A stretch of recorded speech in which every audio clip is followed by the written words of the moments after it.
The airplane touched down smoothly at Murtala Muhammad International Airport just as the evening sky began turning orange. Amara Okafor stared quietly through the window as Lagos stretched endlessly beneath her. The city lights glittered like gold in the distance, alive with movement, noise, and chaos.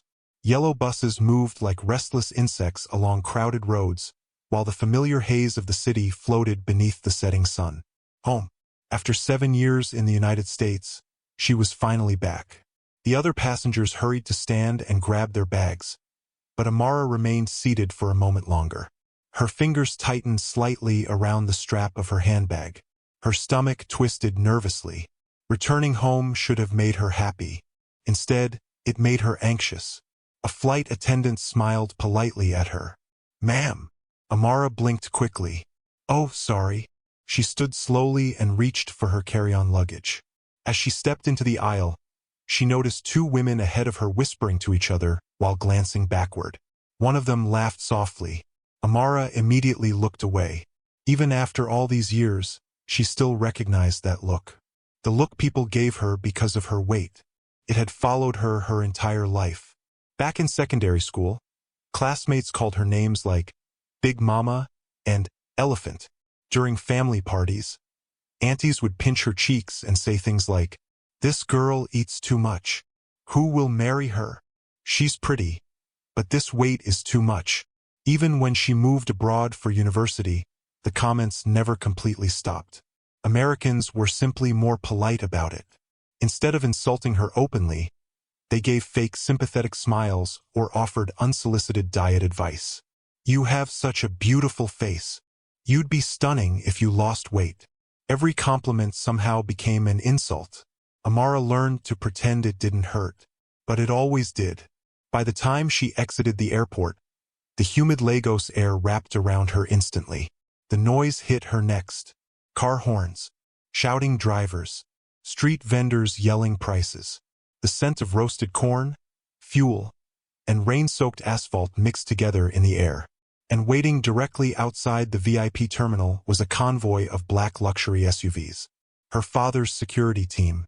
One of the guards immediately rushed forward. "Welcome back, madam." Amara forced a smile. "Thank you." Another man opened the back door for her respectfully. As she entered the car, she finally removed her sunglasses and leaned her head against the seat tiredly. The driver glanced at her through the rearview mirror. "Chief has been counting the hours until your arrival." That made her smile genuinely. Her father had always loved her fiercely. Chief Emmanuel Okafor was one of the wealthiest businessmen in Nigeria. Newspapers called him the Lion of Lagos. His company, Okafor Global Holdings, controlled massive businesses across the country: oil servicing, hotels, transportation, real estate, and construction. Powerful politicians respected him. Foreign investors chased him. But to Amara, he was simply daddy, the only person who had never made her feel ashamed of herself. The convoy drove through Lagos traffic smoothly while police escorts cleared the road ahead. People on the roadside paused to stare at the expensive vehicles passing by. Amara watched silently through the tinted window. She had missed Lagos. The loudness, the energy, the life. America had given her education, experience, and independence. But it had also given her loneliness. Most nights abroad, she spent time alone in her apartment watching movies while her classmates attended parties or dates. There had been men, of course, but many of them seemed interested in her father's money once they discovered who she was. Others treated her like some secret option, good enough to flirt with privately but not publicly. After a while, Amara stopped trying. Books became safer than people. Work became easier than relationships. The convoy finally entered Banana Island, where enormous mansions lined quiet streets hidden behind high gates and armed security. Minutes later, the car stopped in front of the Okafor estate. The mansion stood proudly against the evening sky like a palace. Warm lights glowed from the windows. Fountains sparkled near the entrance. As soon as Amara stepped out of the vehicle, the front doors opened. "Amara!" Her father's deep voice echoed warmly. She smiled instantly. "Daddy!" Chief Emmanuel Okafor walked toward her with open arms. Despite being in his 60s, he still carried himself with strength and authority. His gray beard was neatly trimmed, and his white traditional outfit looked perfectly pressed. But the moment he hugged his daughter, he became less of a billionaire and more of a relieved father. "My princess is finally home." Amara laughed softly as he kissed her forehead. "I missed you too." He held her shoulders and looked at her carefully. "You look tired." "I survived 11 hours in economy class because somebody refused to send the private jet." Chief Okafor laughed loudly. "You wanted a normal life experience. Well, I regret it already." He wrapped his arm around her shoulder as they walked inside together. Servants lined up respectfully. "Welcome home, madam." The familiar smell of polished wood and fresh flowers filled the mansion. Everything looked exactly the same, yet somehow, Amara felt different. Dinner was already prepared in the enormous dining room downstairs. Plates of steaming rice, grilled fish, plantain, and soup covered the long table. Chief Okafor dismissed the servants so they could eat privately. For the first few minutes, they simply talked and laughed naturally. He asked about America. She asked about Lagos. He complained about Nigerian politicians. She teased him about becoming old. For the first time in months, Amara felt relaxed. Then her father suddenly became serious. "There's something important we need to discuss." Amara looked up immediately. "What is it?" Chief Okafor dropped his fork carefully. "I'm ready to step back from the company." Amara froze. "What?" "I've spent 40 years building Okafor Global Holdings." He sighed. "I'm getting older." "You're not old." "I am old enough to start thinking about legacy." Amara's appetite disappeared instantly. Her father continued calmly. "You're brilliant, Amara. Your professors praised you constantly. Your business reports impressed international investors. You understand modern business systems better than most executives twice your age." She stared at him silently. "And because of that," he said softly, "I want you to take over the company." The words hung heavily in the room. Amara blinked slowly. "Me? Yes." Her heart began pounding. "No, Daddy. Why not?" She looked down immediately. "Because they won't respect me." The words stayed trapped in her throat. Instead she whispered, "There are more experienced people. None that I trust." "But you are my daughter," he interrupted firmly. "And you are capable." Amara swallowed hard. Deep down, she had always known this day would come. She was the only heir to one of the biggest companies in Nigeria. But knowing it someday would happen felt very different from hearing it spoken aloud. Her father leaned back slightly. "What are you afraid of?" Amara hesitated. Then she laughed bitterly. "You really want me to answer that?" "Yes." She stared at the table for a long moment. "When people look at me," she began quietly, "they don't see intelligence first." Chief Okafor's expression softened immediately. "Amara, they see my weight." Silence filled the room. She forced herself to continue. "I know how people talk, Daddy. I've heard it my entire life. Nobody's opinion matters. It matters when those people work for me." Her father sighed heavily. "You think being overweight makes you weak?" "No," she looked up sadly. "But society does." Chief Okafor became quiet. Because, unfortunately, she wasn't entirely wrong. Nigeria's corporate world could be brutal, especially toward women. And people judged appearances quickly. After a long silence, Amara suddenly asked, "Can I ask you something?" "Anything. If I'm going to lead the company someday, I want to understand it properly." "You already studied business." "I mean the people." Her father frowned slightly. "What do you mean?" Amara leaned forward slowly. "I want to know how staff are treated when nobody important is watching." Chief Okafor looked confused. "You think your managers mistreat workers?" "I don't know." "And how exactly do you plan to find out?" A strange excitement suddenly sparkled in Amara's eyes.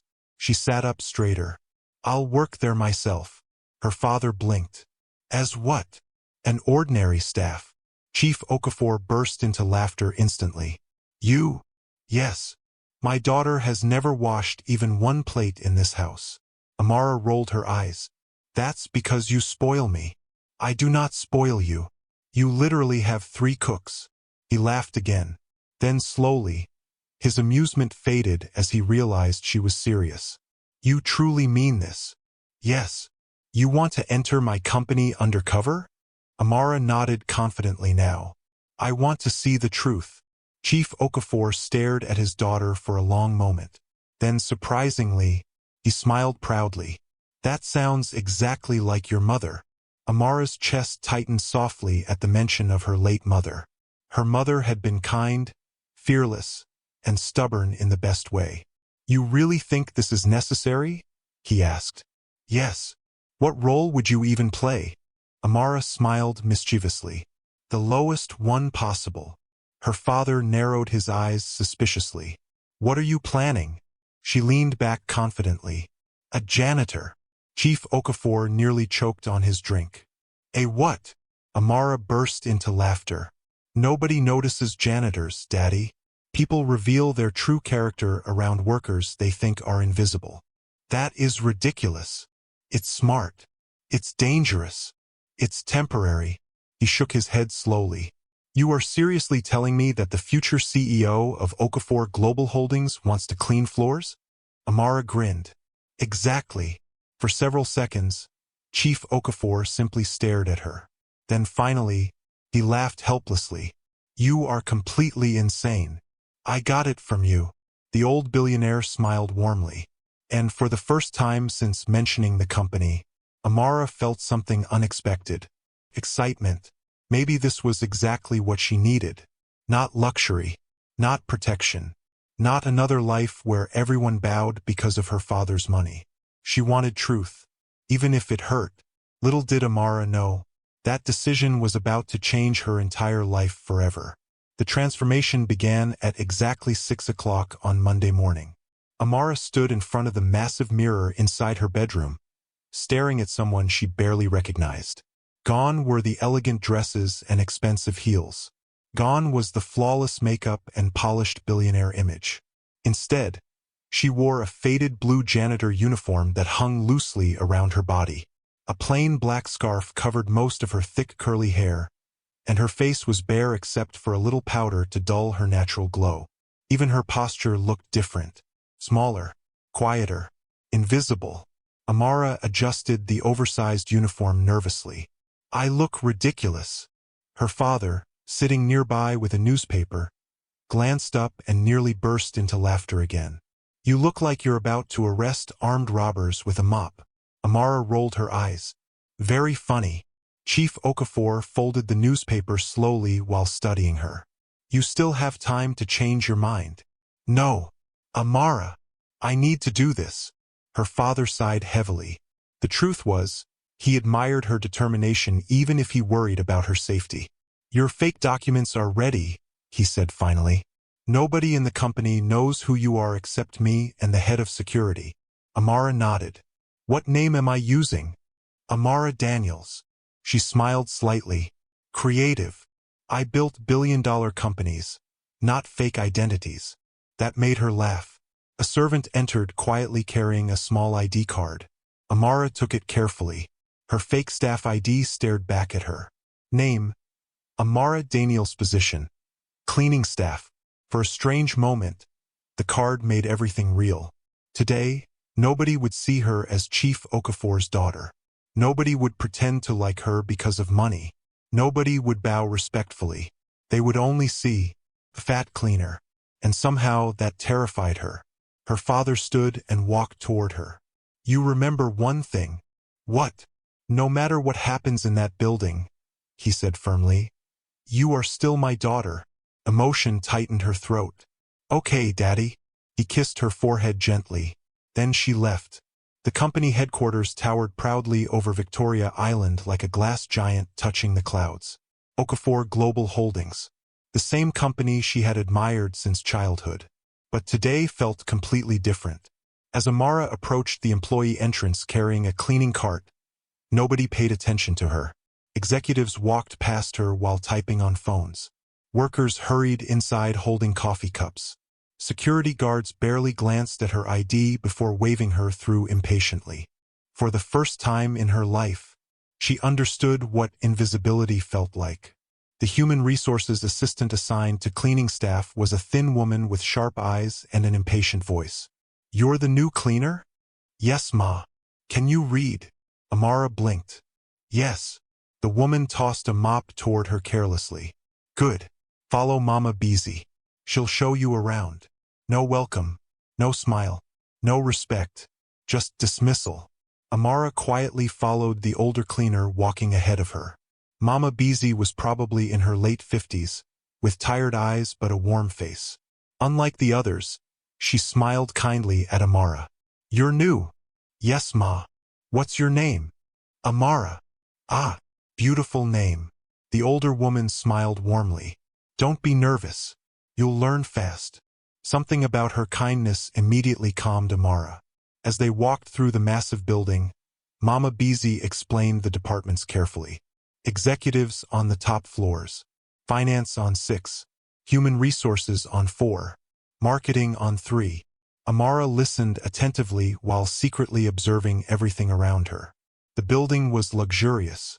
Modern furniture, shiny marble floors, huge glass offices. But beneath the polished beauty, there was tension. Employees moved carefully whenever managers passed by. Lower workers lowered their heads quickly during conversations. Some staff looked exhausted despite the early hour.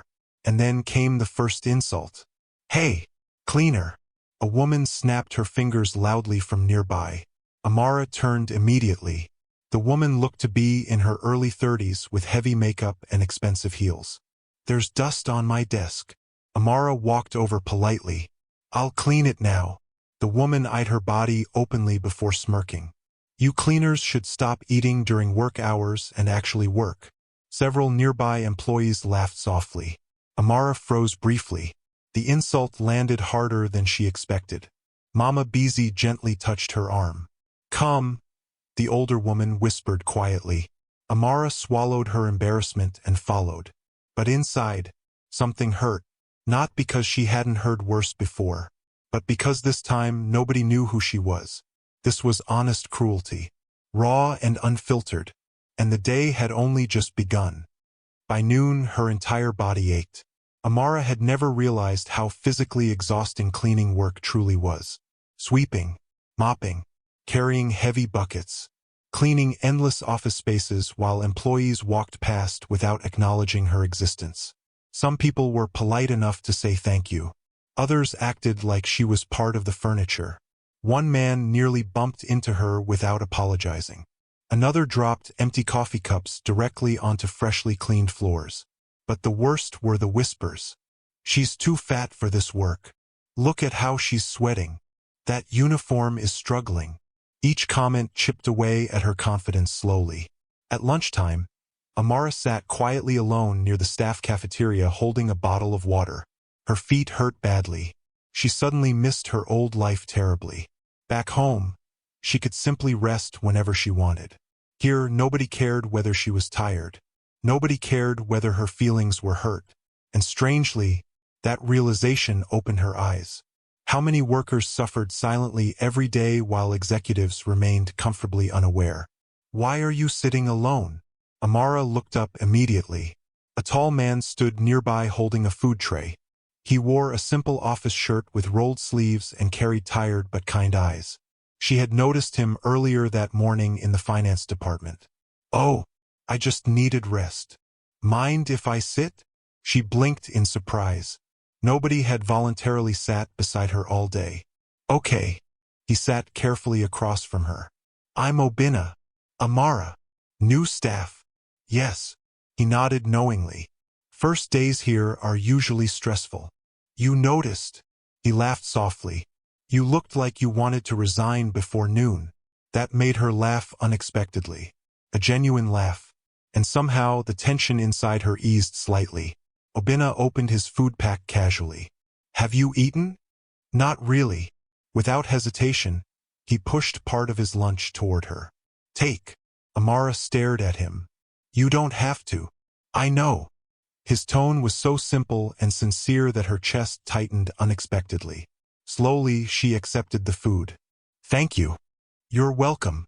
For several minutes, they ate quietly while employees moved around them. Then Obina suddenly frowned. Did Sandra insult you earlier? Amara looked surprised. The woman from marketing? He nodded. She insults everybody. Amara forced a small smile. I'm used to it. Obina's expression softened slightly. You shouldn't be. The words hit her harder than he realized. Most people either ignored insults or joined them, but Obina sounded genuinely bothered by it, as if her feelings actually mattered. Before Amara could respond, another employee walked over. Obina. Meeting in 5 minutes. I'm coming. He stood slowly and picked up his tray. Then he paused. You'll be okay here, he said gently. And for reasons she couldn't explain, she believed him. The rest of the afternoon passed slowly. Amara continued working floor by floor while secretly observing employees carefully. Some workers flirted openly with female interns.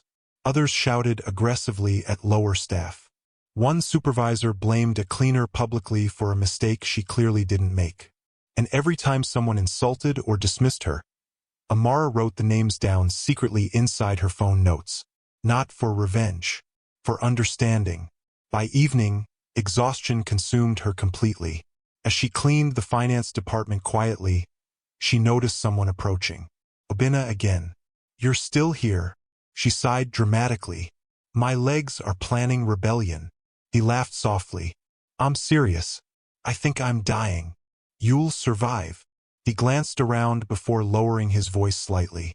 Come. Where? Sit for 5 minutes before the supervisor sees you.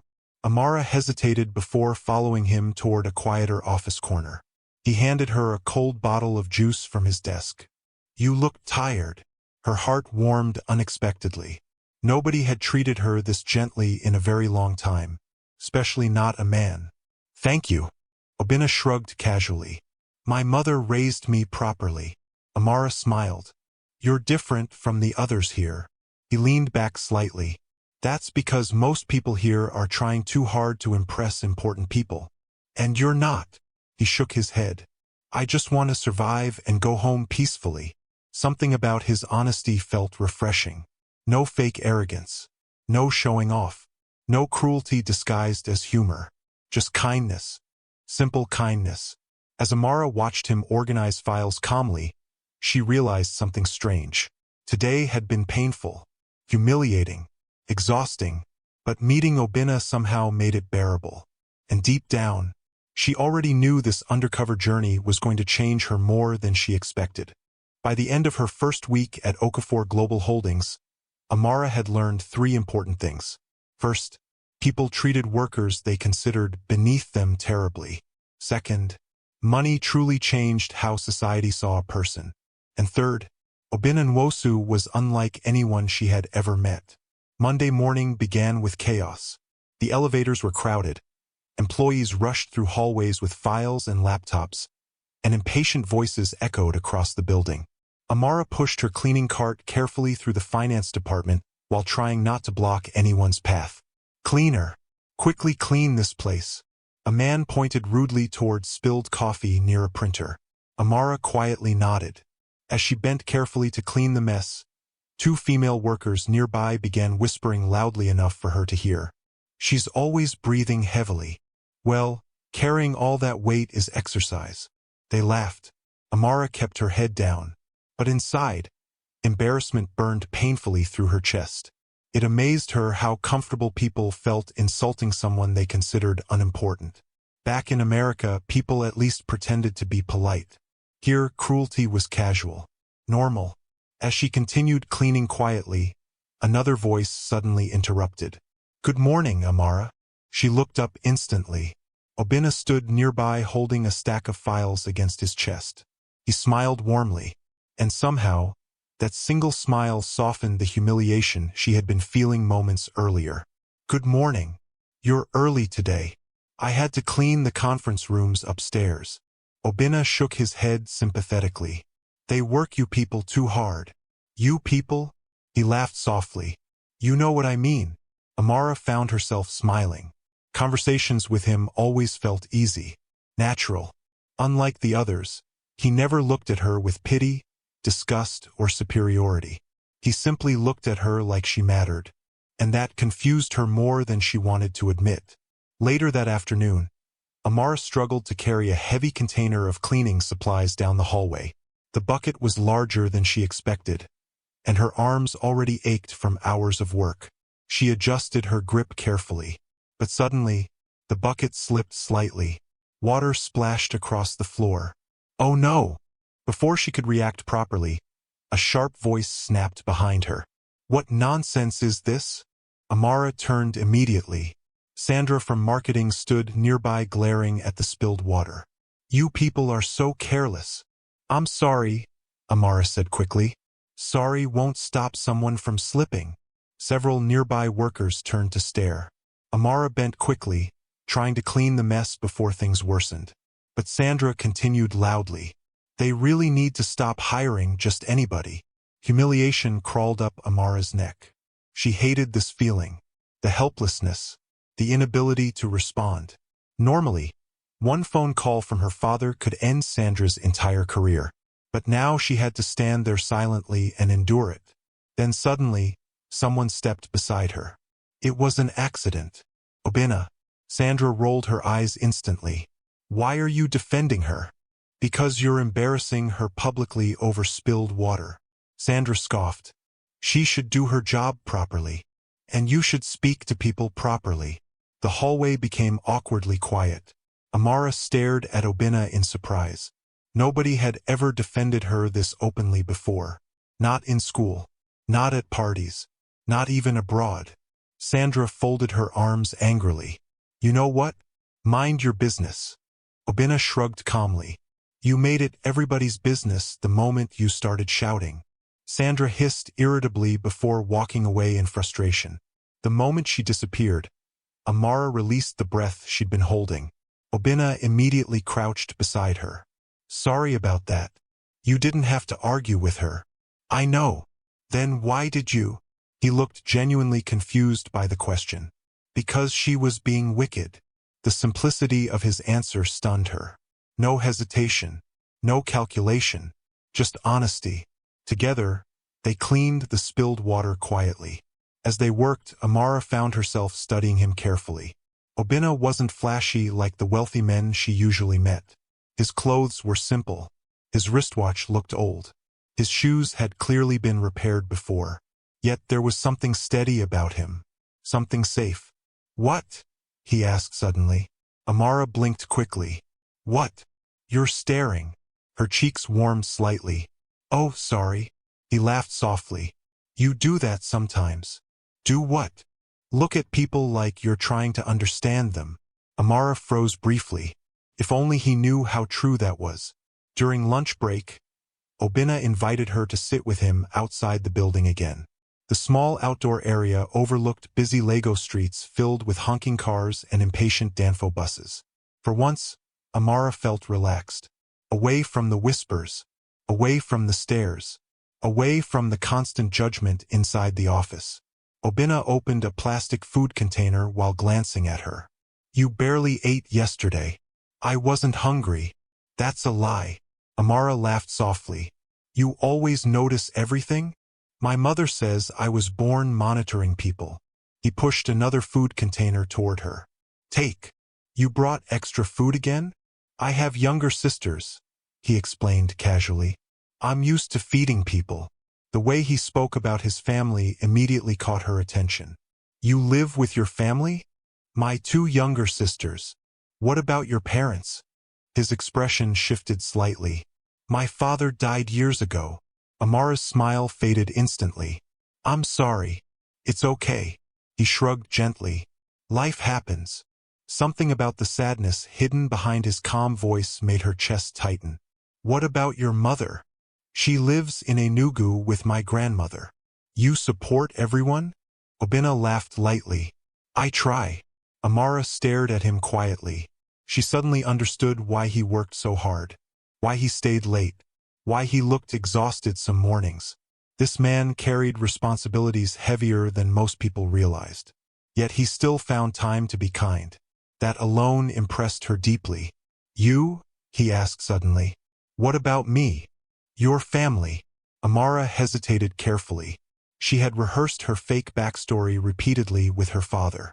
My parents are late. The lie tasted bitter in her mouth. Obina's expression softened immediately. I'm sorry. It happened years ago. You have siblings? No. That must be lonely. She looked away slightly. You get used to loneliness after a while. The words slipped out before she could stop them. Obina watched her carefully. For a moment, Amara worried he somehow saw through her disguise completely. But instead he simply said quietly, You shouldn't have to. Her heart skipped unexpectedly. Nobody spoke to her like this.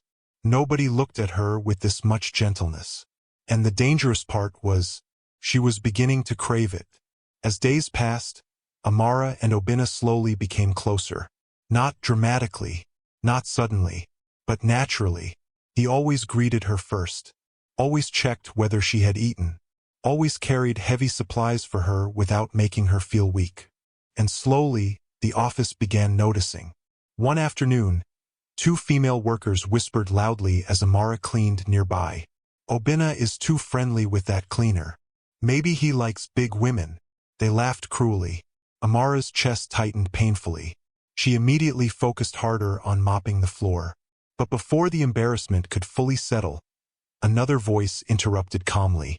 And maybe you should focus on your work instead of gossiping. The women turned quickly. Obina stood behind them holding files. Both women looked uncomfortable instantly. We were joking. It wasn't funny. Silence. The women quickly walked away awkwardly. Amara stared at him. You keep rescuing me. He shrugged casually. You keep getting attacked. Despite herself, she laughed. And Obina smiled proudly, like making her laugh mattered to him. That realization scared her more than it should have. Because somewhere between lunch breaks and hallway conversations, Amara had started looking forward to seeing him every day. One evening, heavy rain poured across Lagos as most employees hurried home. Amara remained behind cleaning the executive floor quietly. The building felt strangely peaceful after office hours. As she mopped the hallway slowly, she heard footsteps approaching. Obina again. You're still here. She sighed dramatically. They said the floor must shine enough for executives to see their reflection. He laughed. Cruel people. Very. He walked beside her quietly for a moment, then suddenly asked, Can I tell you something? Amara looked up curiously. What? When I first saw you. She held her breath slightly. You looked sad. The honesty in his voice caught her off guard. I did. Yes. And now? Obina smiled faintly. Now you smile more. Something warm spread gently through her chest. For years, Amara had hidden behind expensive clothes, wealth, and carefully controlled confidence. But somehow, this ordinary man noticed her emotions more clearly than anyone else ever had, even without knowing who she truly was. And for the first time in a very long time, Amara began wondering what it would feel like to be loved for herself instead of her surname. The thought terrified her, because deep down, she was already falling for him. By the third week of working undercover at Okafor Global Holdings, Amara had stopped feeling like a visitor. The cleaning cart no longer felt awkward in her hands. The long hallways had become familiar. She now knew which elevators executives preferred, which departments stayed busiest, and which employees treated lower staff like human beings. Unfortunately, she had also started noticing something darker beneath the company's polished image. Something ugly. And at the center of it was branch manager Tund Balagan. The first thing people noticed about Mr. Balagan was his smile. It was the kind of smile that looked friendly from far away but uncomfortable up close. He laughed loudly during meetings, complimented investors constantly, and always acted loyal whenever Chief Okafor visited the office. But behind closed doors, he was feared. Amara noticed it almost immediately. Female employees became tense whenever he walked past. Interns avoided being alone with him. Secretaries lowered their eyes nervously during conversations. And cleaners whispered carefully whenever his name came up. One Monday morning, Amara was cleaning outside the executive offices when she heard raised voices from inside Mr. Baligan's office. "You should be grateful I'm helping your career." The manager's voice sounded calm. Too calm. Another softer voice answered shakily. "Sir, I already said I'm not interested." Amara paused instinctively. Then came silence. A few seconds later, the office door suddenly opened. A young female intern rushed out quickly, her eyes red with tears. The girl nearly collided with Amara before hurrying away down the hallway. Mr. Baligan stepped out immediately afterward. His eyes landed briefly on Amara. "What are you staring at?" Amara lowered her head quickly. "Nothing, sir." He adjusted his expensive suit slowly before walking away. But Amara noticed something important. Fear. The intern had looked terrified. And suddenly, a cold feeling settled in Amara's stomach. That afternoon during lunch break, Amara sat beside Mama Beezy near the staff cafeteria. The older woman carefully unwrapped food from a small nylon bag while sighing tiredly. "These rich people will kill somebody with stress one day." Amara smiled faintly. "You say that every afternoon." "And I mean it every afternoon." They both laughed softly. Then Amara lowered her voice carefully. "Mama Beezy." "Yes. The intern that ran out of Mr. Baligan's office this morning." The older woman immediately became quiet. "What about her?" "She was crying." Mama Beezy looked around cautiously before speaking. "My daughter. Some things are better ignored." That answer alone told Amara everything. Her chest tightened. "So it's true." The older woman sighed heavily. "That man has disturbed many girls in this building." Amara felt anger rise instantly. "What do you mean disturbed?" Mama Beezy hesitated, then finally whispered, "He asks for favors." Amara clenched her jaw. "And if they refuse?" The older woman gave a sad smile. "They suddenly become bad workers." A wave of disgust crashed through Amara. She looked toward the executive floor instinctively. Mr. Baligan had worked under her father for almost 8 years. 8 years. How many women had suffered silently during that time? How has nobody reported him? Mama Beezy laughed bitterly. "To who?" "My father." Amara stopped herself quickly. Mama Beezy frowned slightly. "Your father." Amara's heart skipped. "Oh, I meant if the owner knew." The older woman shook her head sadly. "Big men are always too busy to notice what happens to small people." Those words hit Amara harder than expected. Because for the first time, she realized her father's company had become exactly that. A place where powerful people ignored the suffering beneath them. And somehow that hurt deeply. Later that evening, Amara stayed behind cleaning the conference rooms upstairs. Most employees had already gone home, leaving the building unusually quiet. As she arranged chairs carefully, she heard soft crying nearby. Her heart tightened instantly. Following the sound cautiously, she found one of the receptionists sitting alone near the restroom hallway. The woman quickly wiped her tears when she noticed Amara. "I'm sorry," Amara said softly. "Are you okay?" The receptionist forced a fake smile. "I'm fine." But her swollen eyes said otherwise. Amara sat beside her quietly. "You don't have to pretend with me." For several seconds, the woman remained silent. Then finally she whispered, "He won't leave me alone." Amara already knew who she meant. "Mr. Baligan?" The receptionist nodded slowly. "He keeps asking me to visit his hotel apartment." Rage burned through Amara instantly. "And if you refuse?" The woman laughed bitterly through tears. "He says my contract may not be renewed." Amara's hands clenched tightly. This wasn't flirting. This wasn't misunderstanding. This was abuse. Pure abuse of power. How long has this been happening? A year. A year. Amara felt sick. The receptionist quickly stood. "Please don't repeat this conversation." "I won't. If he finds out I complained, I'll lose my job." Amara watched the woman walk away with trembling hands. And in that moment, something changed inside her. This undercover mission was no longer just about understanding the company. Now it was personal. Because these women deserved protection. And the man hurting them worked for her family. The next few days became difficult for Amara emotionally.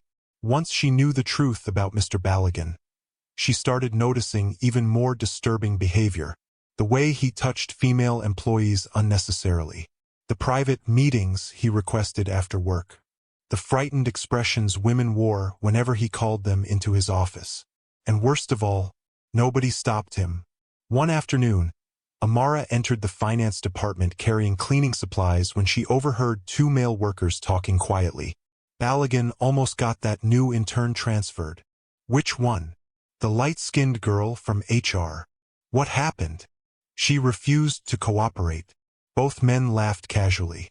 Amara stopped walking completely. Cooperate? Was this behavior truly so normal to them? The anger inside her grew stronger daily. But through all of it, Obinna remained her one source of peace. That same afternoon, he found her unusually quiet while she cleaned nearby. You've been frowning all day. Amara sighed softly. Can I ask you something? Of course. What do you think about Mr. Balogun? Obinna's expression changed immediately. His jaw tightened slightly. Why? Just answer. He looked around carefully before lowering his voice. I don't trust him. Amara's heart beat faster. You notice things too? Obinna hesitated, then nodded slowly. I've worked here 3 years, he said quietly. Girls always resign suddenly after getting close to him. Amara felt both relieved and horrified. Relieved that she wasn't imagining things. Horrified that so many people knew. Why hasn't anyone reported him? Obinna laughed bitterly. He has connections.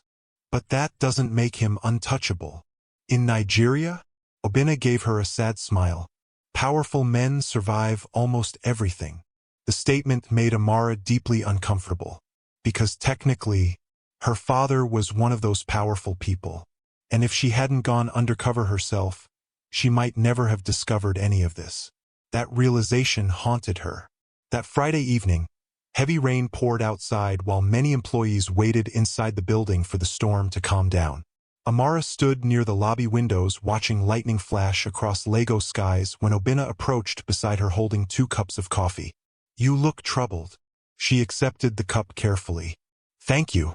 You still didn't answer my question. Amara stared at the rain quietly.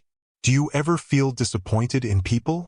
Obinna leaned against the window beside her. Every day. She laughed softly despite herself. Then her expression became serious again. I just don't understand how some people can hurt others without feeling guilty.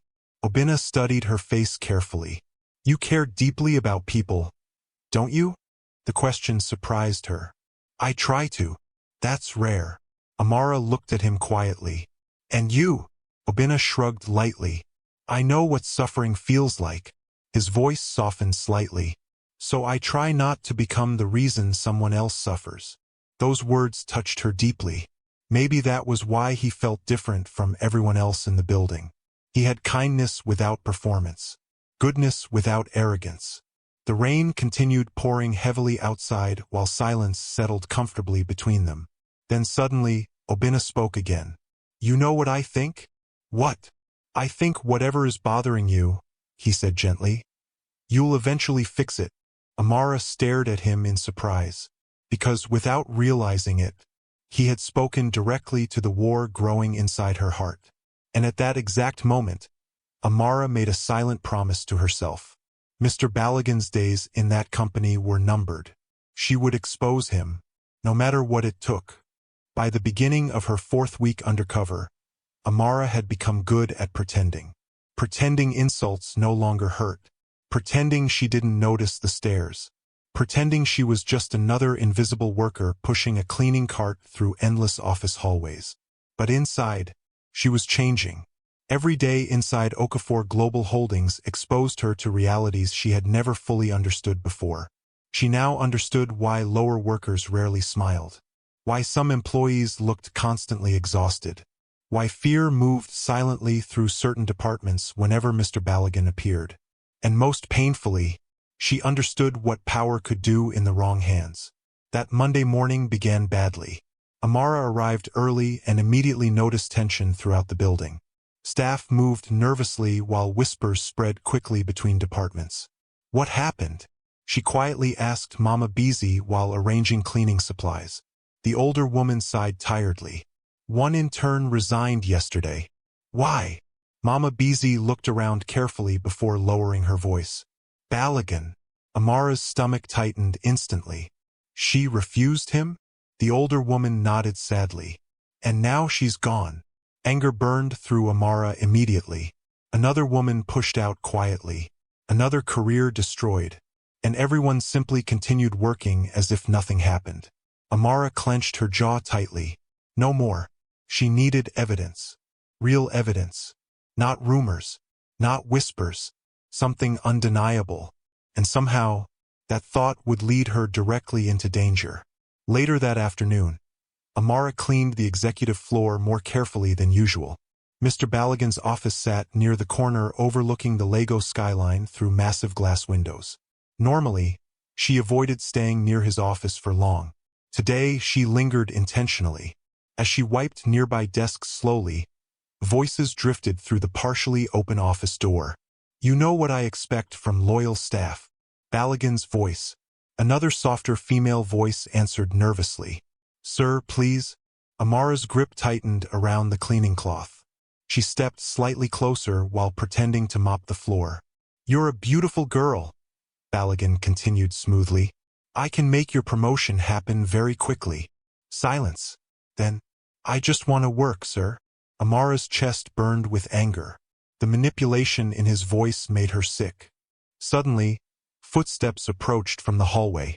Amara immediately resumed cleaning normally as a female accountant hurried out of Balogun's office looking pale and uncomfortable. The moment the woman disappeared, Balogun himself stepped out. His eyes landed directly on Amara, and stayed there.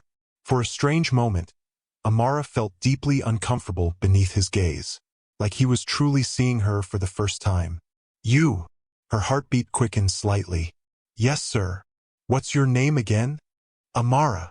He stared at her body slowly before smirking. New cleaner. Yes, sir. Something about the way he looked at her made her skin crawl. Then he adjusted his suit casually and walked away. But the cold feeling in Amara's stomach remained. That evening during break time, Obinna found her unusually quiet again. You've been thinking too much lately. Amara forced a small smile. Is it obvious? Yes. They sat outside the building together beneath the fading evening sky while traffic noise filled the distance. Obinna handed her a bottle of malt. You need this. Why? Your face looks like you want to fight somebody. She laughed softly despite herself. Maybe because he was right. For days now, anger had been building quietly inside her. And every new story about Balogun made it worse. What would you do? She asked slowly. If you knew someone powerful was hurting people? Obinna leaned back thoughtfully. I'd want to stop them. But life is complicated. Amara frowned slightly. That sounds cowardly. No, he looked at her calmly. That sounds realistic. She crossed her arms. So people should just suffer? I didn't say that. His expression softened. I'm saying fighting powerful people is dangerous. The seriousness in his voice caught her attention. You've experienced that before? For a moment, Obinna became quiet. Then he nodded slightly. My father once worked for a politician. Amara listened carefully. He exposed corruption. Obinna laughed bitterly. By the next month, he lost everything. Amara's heart tightened. What happened afterward? He got sick from stress. Obinna looked away briefly. Then he died. Silence settled heavily between them. Amara suddenly understood something important about Obinna. His kindness wasn't weakness. It was survival. A man who had already seen what power could destroy. I'm sorry, she whispered. Obinna shrugged lightly. That's life. But Amara could hear the hidden pain beneath his calm tone. And somehow it made her want to protect him too. Thursday evening changed everything. Heavy rain clouds covered Lego skies, and most employees hurried home before the storm began. Amara remained behind cleaning the executive hallway after office hours. The building had become unusually quiet. Only a few lights remained on upstairs. She pushed her cleaning cart slowly while humming absent-mindedly to herself. Then suddenly, Amara! Her body stiffened instantly. Mr. Ballaghan stood behind her. Alone. She quickly lowered her head respectfully. "Good evening, sir. You're still working?" "Yes, sir." He loosened his tie slightly while stepping closer. "Too close. You work very hard." "Thank you, sir." Amara tried continuing her cleaning, but he blocked her path casually.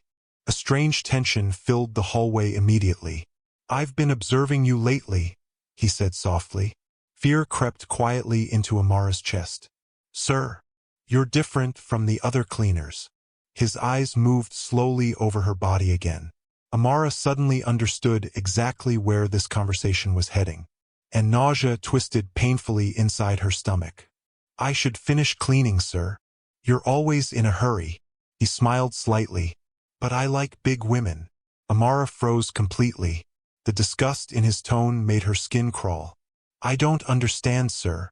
"You do." He stepped even closer. Amara instinctively moved backward. The hallway suddenly felt too empty, too quiet, too dangerous. "You want to keep your job, don't you?"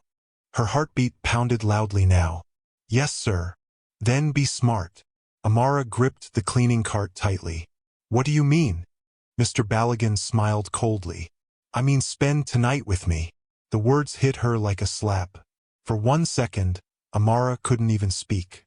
"You heard me," he continued calmly. "I have a private apartment nearby." Shock slowly transformed into anger. "No." His smile faded immediately. "No, I'm not that kind of person." Ballaghan laughed softly. "Everybody becomes that kind of person eventually." "I said no, sir." The warmth vanished completely from his face. And suddenly, the real monster underneath appeared. "You cleaners are all the same," he snapped coldly. "Always pretending." Amara's chest rose rapidly with panic and fury. "I'm leaving." But before she could move, he grabbed her arm violently. Amara gasped in shock. "Sir, let go. You should think carefully before refusing me." Fear exploded through her chest instantly. For the first time since beginning this undercover mission, Amara truly felt unsafe. She tried pulling away, but his grip tightened painfully. "You think you're special?" he hissed. "I can throw you out of this company tomorrow. Leave me alone." But suddenly, a fist slammed hard across Ballaghan's face. The manager stumbled backward violently. Amara stared in shock. Obinna stood there breathing heavily. His eyes burned with fury. "Touch her again," he growled, "and I swear I'll kill you." For a moment nobody moved. Rain thundered loudly outside the building while tension filled the hallway. Ballaghan slowly touched his bleeding lip in disbelief. Then rage exploded across his face. "You're finished." Obinna stepped protectively in front of Amara immediately. "She said no." "You stupid accountant," Ballaghan shouted furiously. "Do you know who you're talking to?" Obinna didn't move. And somehow, seeing him stand there protecting her made Amara's chest ache emotionally. Nobody had ever defended her like this before. Nobody. Ballaghan pointed at them both angrily. "You're both losing your jobs tomorrow morning." Amara trembled slightly behind Obinna. Not from fear anymore. From shock. Because in one terrifying moment, everything had changed. And deep down, she knew there was no turning back now. For several seconds after Obinna punched Mr. Ballaghan, the hallway felt frozen in time. Nobody moved. Nobody spoke. Only the sound of rain crashing violently against the building windows filled the silence. Amara stood trembling beside the cleaning cart, her heart pounding so hard she could hear it in her ears. Mr. Ballaghan slowly straightened himself, fury burning across his face. Blood stained the corner of his lip, and his expensive glasses had fallen crookedly across the floor. "You are dead," he hissed at Obinna. Obinna didn't even flinch. "She told you to leave her alone." Ballaghan laughed bitterly.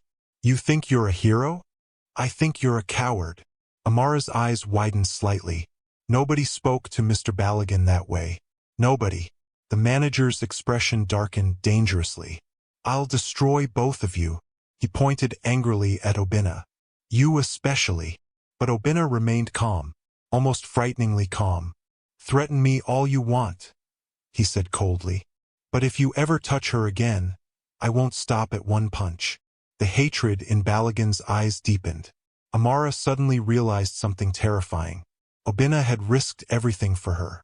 His job, his income, his family's stability. All for a woman he believed was just a cleaner. The realization hit her emotionally harder than she expected.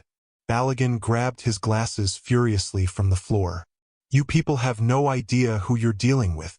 Then he stormed away down the hallway. The moment he disappeared around the corner, the tension finally broke. Amara released a shaky breath she didn't realize she'd been holding. Suddenly her legs felt weak.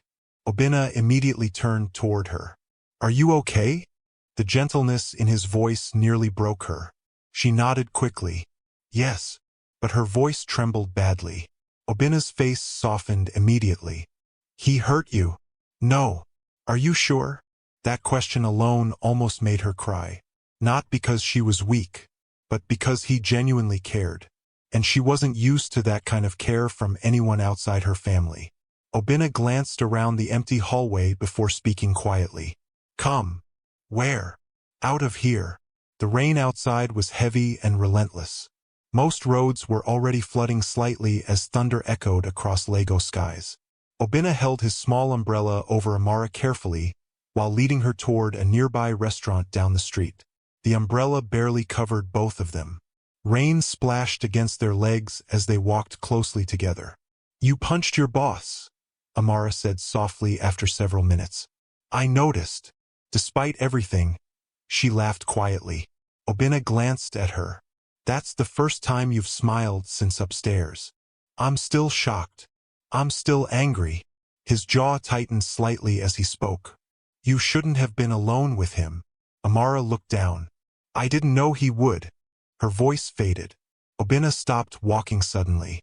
Listen to me. She looked up slowly. What happened was not your fault.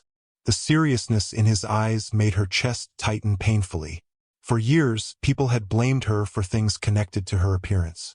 If boys mocked her weight, people said she should lose weight.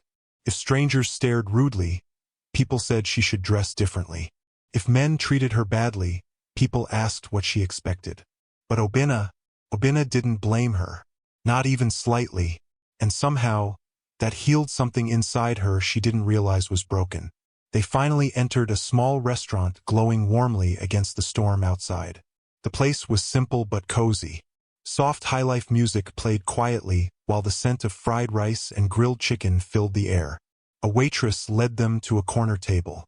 Amara suddenly became aware of how strange this moment was. She was sitting in a tiny restaurant with an accountant who had just punched a senior manager for defending her honor. And somehow, she felt safer than she had in years. Obinna noticed her staring quietly. What? You really didn't think before hitting him? He sighed tiredly. I did think.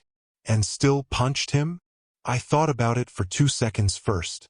She laughed again. A real laugh this time. Obinna smiled slightly, looking relieved to hear it. The waitress arrived to take their order. Obinna immediately ordered for both of them without hesitation. You remembered what I like? You always stare at chicken when we pass this place. Amara blinked in surprise. You noticed that? I notice a lot about you. The statement lingered softly between them. And suddenly, Amara became very aware of how close they were sitting. Her heart beat strangely. Obinna leaned back slightly and exhaled. I'm sorry. She frowned. For what? For not realizing earlier that Balagan was targeting you. You couldn't have known. I should have. Amara studied his face quietly. There was genuine guilt there. Real concern. Not performative sympathy. Not fake heroism. Just honest care. And it touched her deeply. You saved me, she whispered. Obinna looked at her steadily. Anybody should have done that. But nobody else did. Silence settled briefly between them. The food soon arrived, steaming warmly between them while rain continued pounding outside. For a while they simply ate quietly. Then Obinna suddenly asked, Can I tell you something honestly? Amara nodded. When you first started working here, he smiled faintly, I worried about you. Why? You looked too soft for this environment. She laughed lightly. Soft? Yes. He shrugged. Like someone who hadn't experienced much cruelty before. The accuracy of his words startled her. If only he knew. You've changed though, he continued. How? You speak up more now. Amara looked down thoughtfully. Maybe he was right. This experience had changed her already. Not just emotionally, but mentally.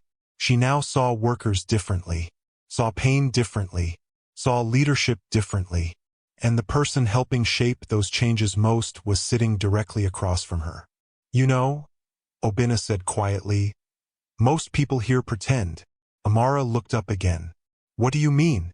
They laugh with important people and insult weaker people. His expression hardened slightly. I hate people like that. Amara's chest tightened. Because technically, she was pretending too. Every conversation between them carried a lie underneath it. And for the first time since starting this undercover mission, guilt truly began eating at her. Because Obina trusted her. Completely. And she hadn't told him who she really was. After dinner, the rain finally slowed into a soft drizzle. The streets glistened beautifully beneath the city lights as they walked quietly together through the cool night air. Neither of them seemed eager to go home yet. You know, Obina said casually, you're different outside work. How? You smile more. That's because nobody's insulting me currently. He laughed softly. Then after a moment, his expression became serious again. You really shouldn't return to work tomorrow. Amara blinked. What? Balagan will retaliate. I'm not scared of him. I am. She looked surprised. You? Yes. Obina stopped walking briefly. Men like him are dangerous. Something emotional moved through her chest hearing the fear in his voice. Not fear for himself. Fear for her. Then why did you stand up to him? Obina stared at her quietly for several seconds. Then finally answered, because I couldn't stand there and watch him hurt you. The honesty in his voice stole her breath completely. For a moment, neither of them spoke. Cars passed slowly nearby while distant music drifted through the city night. Then Obina smiled awkwardly. I think I'm talking too much. No, Amara whispered softly. You're not. They eventually reached a nearby park glowing beneath warm streetlights. The rain had emptied most of the area, leaving the pathways peaceful and quiet. Amara sat carefully on a bench while exhaling deeply. Everything about tonight felt unreal. Just hours ago, she had been terrified in an office hallway. Now she was sitting beneath city lights with the one man who made her feel truly safe. Obina sat beside her quietly. You okay? Amara nodded slowly. Then after a moment she whispered, no one's ever defended me like that before. Obina frowned slightly. That's hard to believe. It's true. He looked at her carefully. You're a good person, Amara. Her chest tightened painfully. If only he knew who she really was. If only he knew she wasn't just some struggling cleaner. Would he still look at her this way? Would he still care? The thought terrified her suddenly. Because somewhere between shared lunches and quiet conversations, Obina had become important to her. Dangerously important. The wind blew softly through the park while silence wrapped gently around them. Then slowly, Obina reached for her hand. Amara's breath caught instantly. His fingers were warm against hers. Careful, gentle, like he was afraid of hurting her. You deserve better than this company, he said quietly. Amara stared at him, and for the first time in years, she felt beautiful. Not because of makeup, not because of expensive clothes, not because of money, but because of the way this man looked at her. Like she mattered, like she was enough. Obina slowly moved closer. Close enough for her to hear his breathing. Close enough for her heart to race wildly. And then, he kissed her. Softly, carefully, perfectly. Amara's eyes closed instantly as emotion crashed through her chest. The world around them seemed to disappear completely. No insults, no lies, no pain, just warmth. Just safety. Just him. When they finally pulled apart, neither of them spoke immediately. Obinna looked slightly nervous now. I'm sorry if that was too. Amara kissed him again. And this time, he smiled against her lips. Amara barely slept that night. Every time she closed her eyes, she replayed everything that had happened. Mr. Baligan's hand gripping her arm. Obinna throwing that punch without hesitation. The warmth of his hand in the park. The softness of his kiss. And worst of all, the lie she was still hiding from him. She lay awake in her massive bedroom staring at the ceiling while the city lights glowed faintly through her windows. The mansion was quiet, peaceful, luxurious, but Amara's mind was chaos.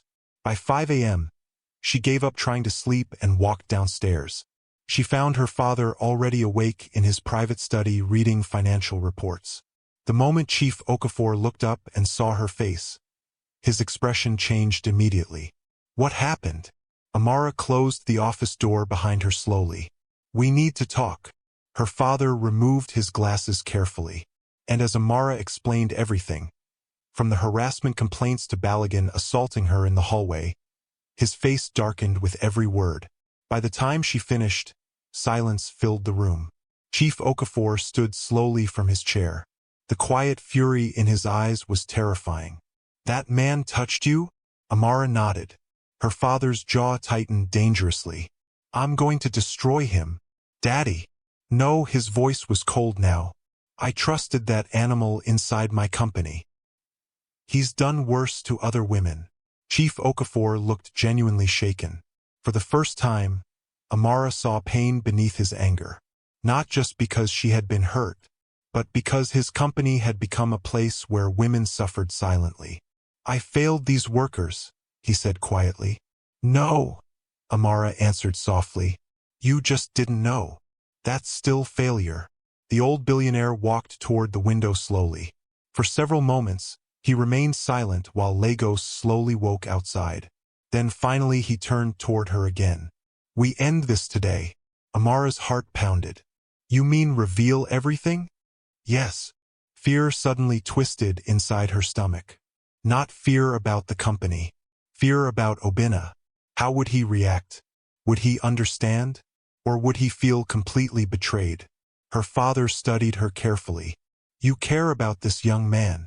Amara looked down instantly. He protected me. That's not what I asked. Silence. Then finally, she whispered, yes. Chief Okafor nodded slowly. Then tell him the truth.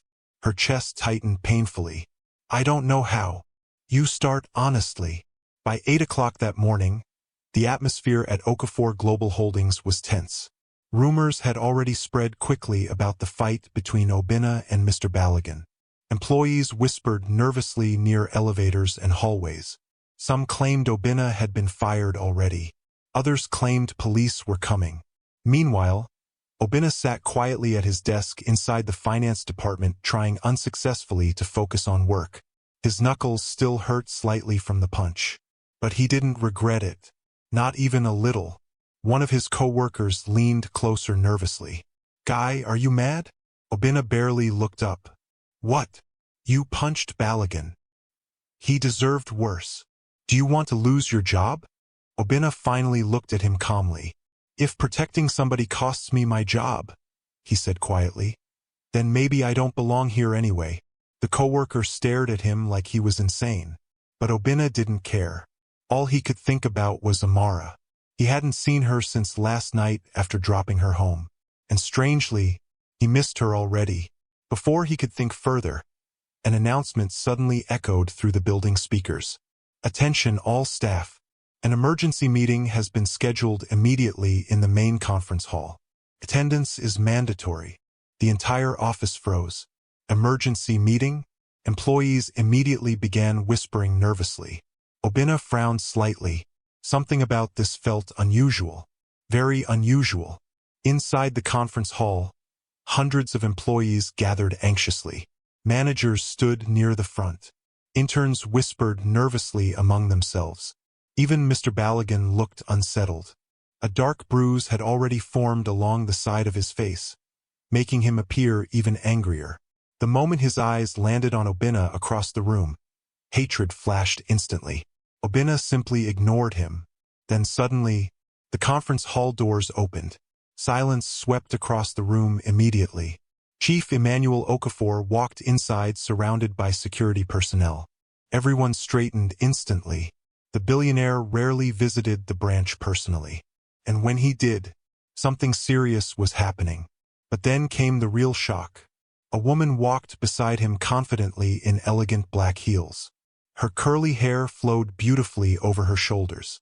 Diamond earrings sparkled beneath the bright conference lights. Her fitted black dress hugged her figure gracefully, radiating power and confidence. The entire room stared in confusion. Some employees blinked repeatedly. Others looked between the woman and the janitor section in complete disbelief. Obinna stopped breathing. No, couldn't be. But it was. Amara. Not the shy cleaner in oversized uniforms. Not the quiet woman pushing cleaning carts through hallways. This woman looked powerful, elegant, untouchable, and suddenly, everything about her made terrifying sense. The way she spoke, the way she observed people carefully, the intelligence behind her eyes, the sadness she carried. Obinna's chest tightened painfully. Chief Okafor stepped forward calmly. "Good morning, everyone." Nobody answered. Shock had swallowed the room whole. The billionaire gestured toward Amara proudly. "I would like to officially introduce my daughter." A wave of whispers exploded instantly. "Amara Okafor." Gasps filled the conference hall. Several employees physically turned to stare at Amara in horror. Sandra nearly dropped her phone. Mama Beezy covered her mouth in shock. And Mr. Balogun's face lost all color completely. Chief Okafor continued firmly. "As of today, Amara Okafor will begin assuming leadership responsibilities as the future CEO of Okafor Global Holdings." Silence. Absolute silence. Amara slowly stepped forward. Her heart pounded wildly as she looked across the room. At the people who mocked her. The people who ignored her. The people who showed kindness. And finally, at Obinna. His face held nothing but stunned disbelief. Pain stabbed through her chest instantly. But she forced herself to continue. "For the past several weeks," Amara said calmly, "I worked inside this company disguised as a member of the cleaning staff." The room erupted into louder whispers. "I wanted to understand how employees were treated when leadership wasn't watching." Her eyes moved slowly across the room. "What I discovered disappointed me deeply." Several workers immediately lowered their heads. Amara's voice hardened slightly. "I witnessed bullying, disrespect, abuse of authority." Then slowly, she turned toward Mr. Balogun. "And sexual harassment." The manager immediately stood. "This is nonsense." "Sit down," Chief Okafor snapped coldly. Balogun froze instantly. Amara continued calmly. "Yesterday evening, Mr. Tund Balogun assaulted me after I rejected his advances." Shock rippled across the room. Several female workers looked emotional immediately, because finally, someone powerful had spoken the truth aloud. Balogun pointed furiously. "She's lying." Amara didn't even flinch. "She isn't the only victim." At that exact moment, several women in the room lowered their eyes emotionally. The receptionist from earlier began crying quietly. Chief Okafor's expression darkened further. "An internal investigation has already begun," he announced coldly. "And evidence against Mr. Balogun has been confirmed." Balogun's face paled completely. Security officers entered the room immediately. "You can't do this," he shouted desperately. But nobody moved to help him. Nobody defended him. As security grabbed his arms, Amara stared at him steadily. "Your power is finished." For the first time since meeting him, Mr. Balogun looked afraid, truly afraid. He was dragged out of the conference hall screaming threats while stunned silence remained behind. Amara exhaled slowly. One battle was over, but another waited directly in front of her. Because when she looked toward Obinna again, he wasn't smiling. He looked hurt, deeply hurt, and somehow that pain affected her more than everything else combined.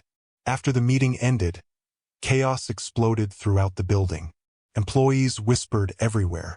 Some workers cried. Others panicked nervously about how they had treated Amara. Several rude staff members were dismissed immediately based on complaints and observed misconduct during her undercover period. But Amara barely noticed any of it. Her attention remained fixed on one thing, Obinna, and before she could reach him, he walked away. The moment the emergency meeting ended, the company exploded into chaos. Employees gathered in small groups whispering frantically. "Did you know? She was the owner's daughter? Oh my God! I insulted her. What about Balagan? Security took him away." Every hallway buzzed with panic and shock. But while everyone else focused on gossip, Amara searched desperately for Obinna. She spotted him finally near the finance department elevators, walking away quickly with stiff shoulders and lowered eyes. "Obinna!" He didn't stop. Her chest tightened painfully. She hurried after him. "Obinna, wait!" This time he paused. Slowly. But he still didn't look at her immediately. The silence between them felt painfully different now. No warmth. No ease. Just tension. When he finally turned toward her, the hurt in his eyes nearly broke her heart. "You lied to me." The words were quiet, but they hit harder than shouting. Amara swallowed painfully. "I know." Obinna laughed bitterly. "No, I don't think you do." People nearby discreetly moved away, sensing the tension immediately. Amara lowered her voice. "Can we talk privately?" For a moment he looked like he wanted to refuse, but finally he nodded once. "Fine." They walked silently toward the underground parking area beneath the building. The air felt cold and tense around them. Every step made Amara's anxiety worse. She had imagined this moment all morning. But nothing prepared her for the distance in Obinna's eyes now. The moment they reached a quieter section of the parking lot, Obinna turned toward her sharply. "So who are you exactly?" The pain behind the question crushed her. "Obinna." "No," he shook his head. "I want to hear it properly." Amara took a shaky breath. "My name really is Amara Okafor." He laughed softly again. "Future CEO." "Yes." "Billionaire's daughter." "Yes." Obinna looked away briefly, jaw tightening. "You sat with me every day pretending to be poor." "It wasn't like that." "Then what was it like?" His voice rose slightly for the first time. Amara flinched. "I wasn't pretending to mock anyone," she said quickly. "I wanted to understand the company." "So you disguised yourself as a cleaner?" "Yes." "And everybody became some social experiment for you?" The accusation stung badly because part of it was true. "That's not fair." "Fair?" Obinna looked at her in disbelief. "Do you know how stupid I feel right now?" Amara's chest tightened painfully. "You're not stupid. I told you personal things." "I know. I trusted you." The hurt in his voice shattered her completely.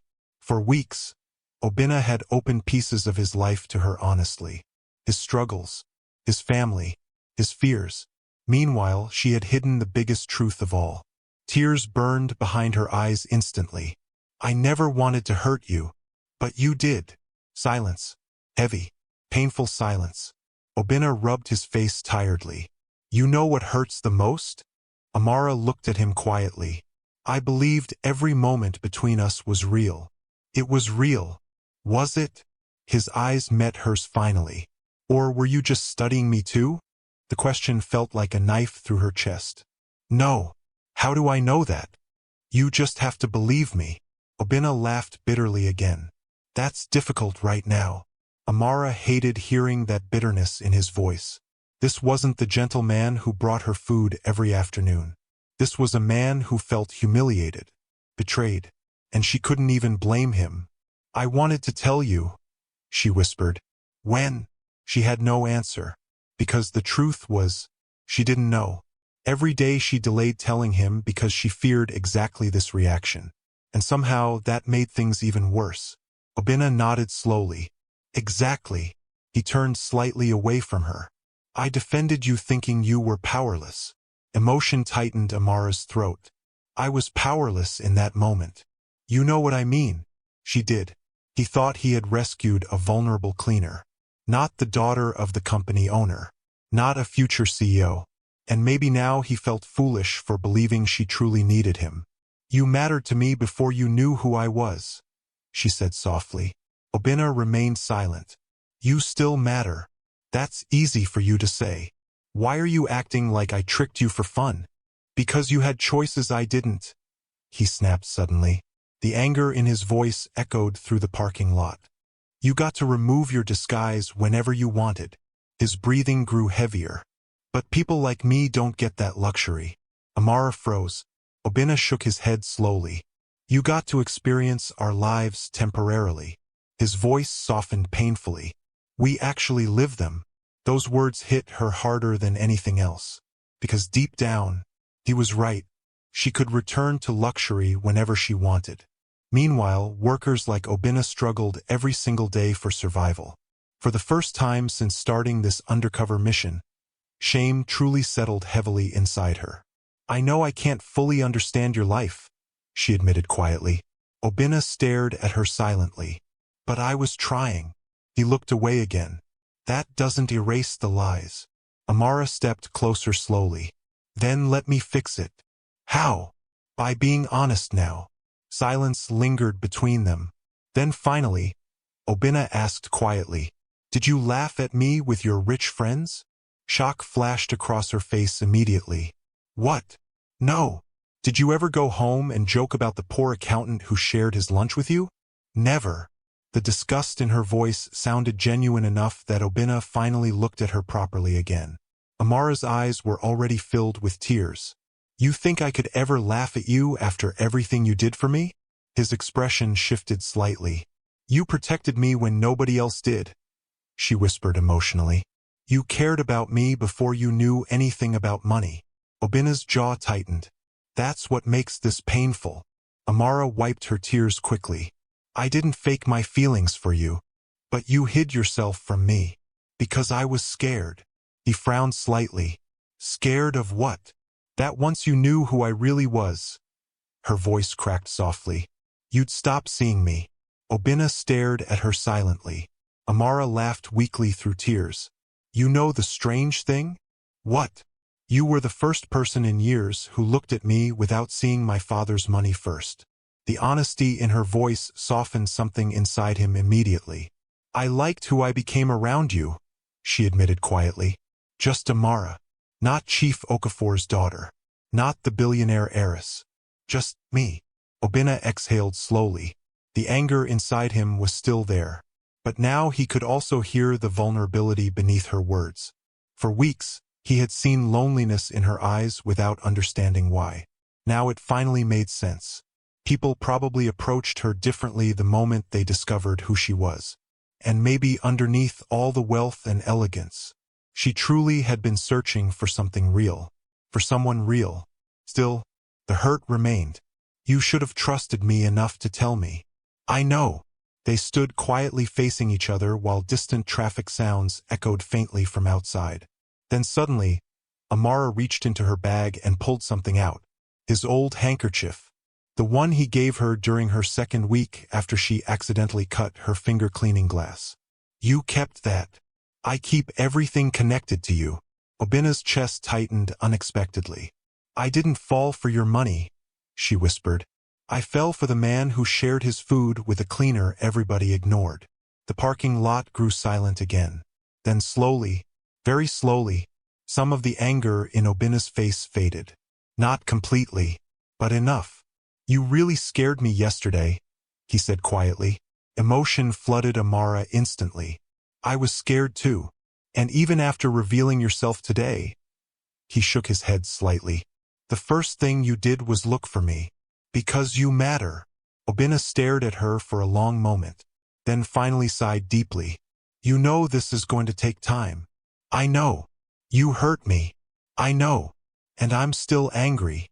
Amara nodded slowly. You deserve to be. Silence. Then, unexpectedly, Obinna laughed softly. What? You still sound like the same woman who used to complain about mopping floors. Despite everything, Amara smiled faintly. My back still hurts from those floors. That's because you cleaned like somebody fighting invisible enemies. She laughed through her remaining tears, and somehow, that small shared laughter broke the tension between them slightly. Obinna stepped closer carefully, not fully closing the distance, but enough. "I don't know what happens now," he admitted quietly. Amara looked up at him hopefully. "But I know one thing." "What?" "When Balogun grabbed you yesterday," his expression softened painfully, "nothing about my feelings was fake." Her heart swelled instantly. "Mine weren't fake either."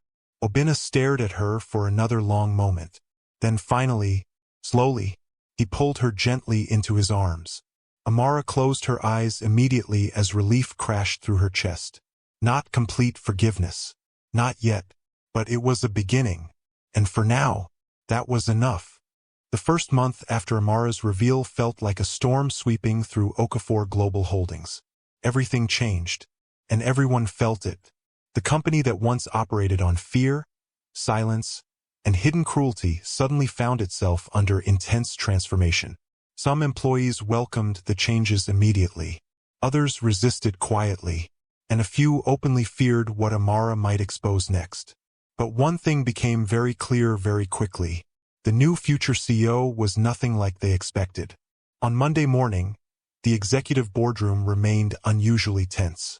Senior managers sat around the long glass table exchanging nervous glances while waiting for Amara to arrive. Many of them had underestimated her completely. To them, she had only been Chief Okafor's daughter. Spoiled, protected, soft.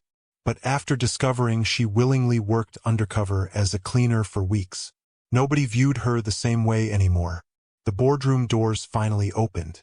Amara walked inside confidently in a fitted navy blue suit, carrying a stack of files against her chest. The room immediately stood respectfully. She noticed it instantly. The same people who once ignored her in hallways now straightened nervously whenever she entered. The difference still unsettled her. "Good morning," she said calmly. "Good morning, Ma." The executives answered together. Amara sat at the head of the table quietly.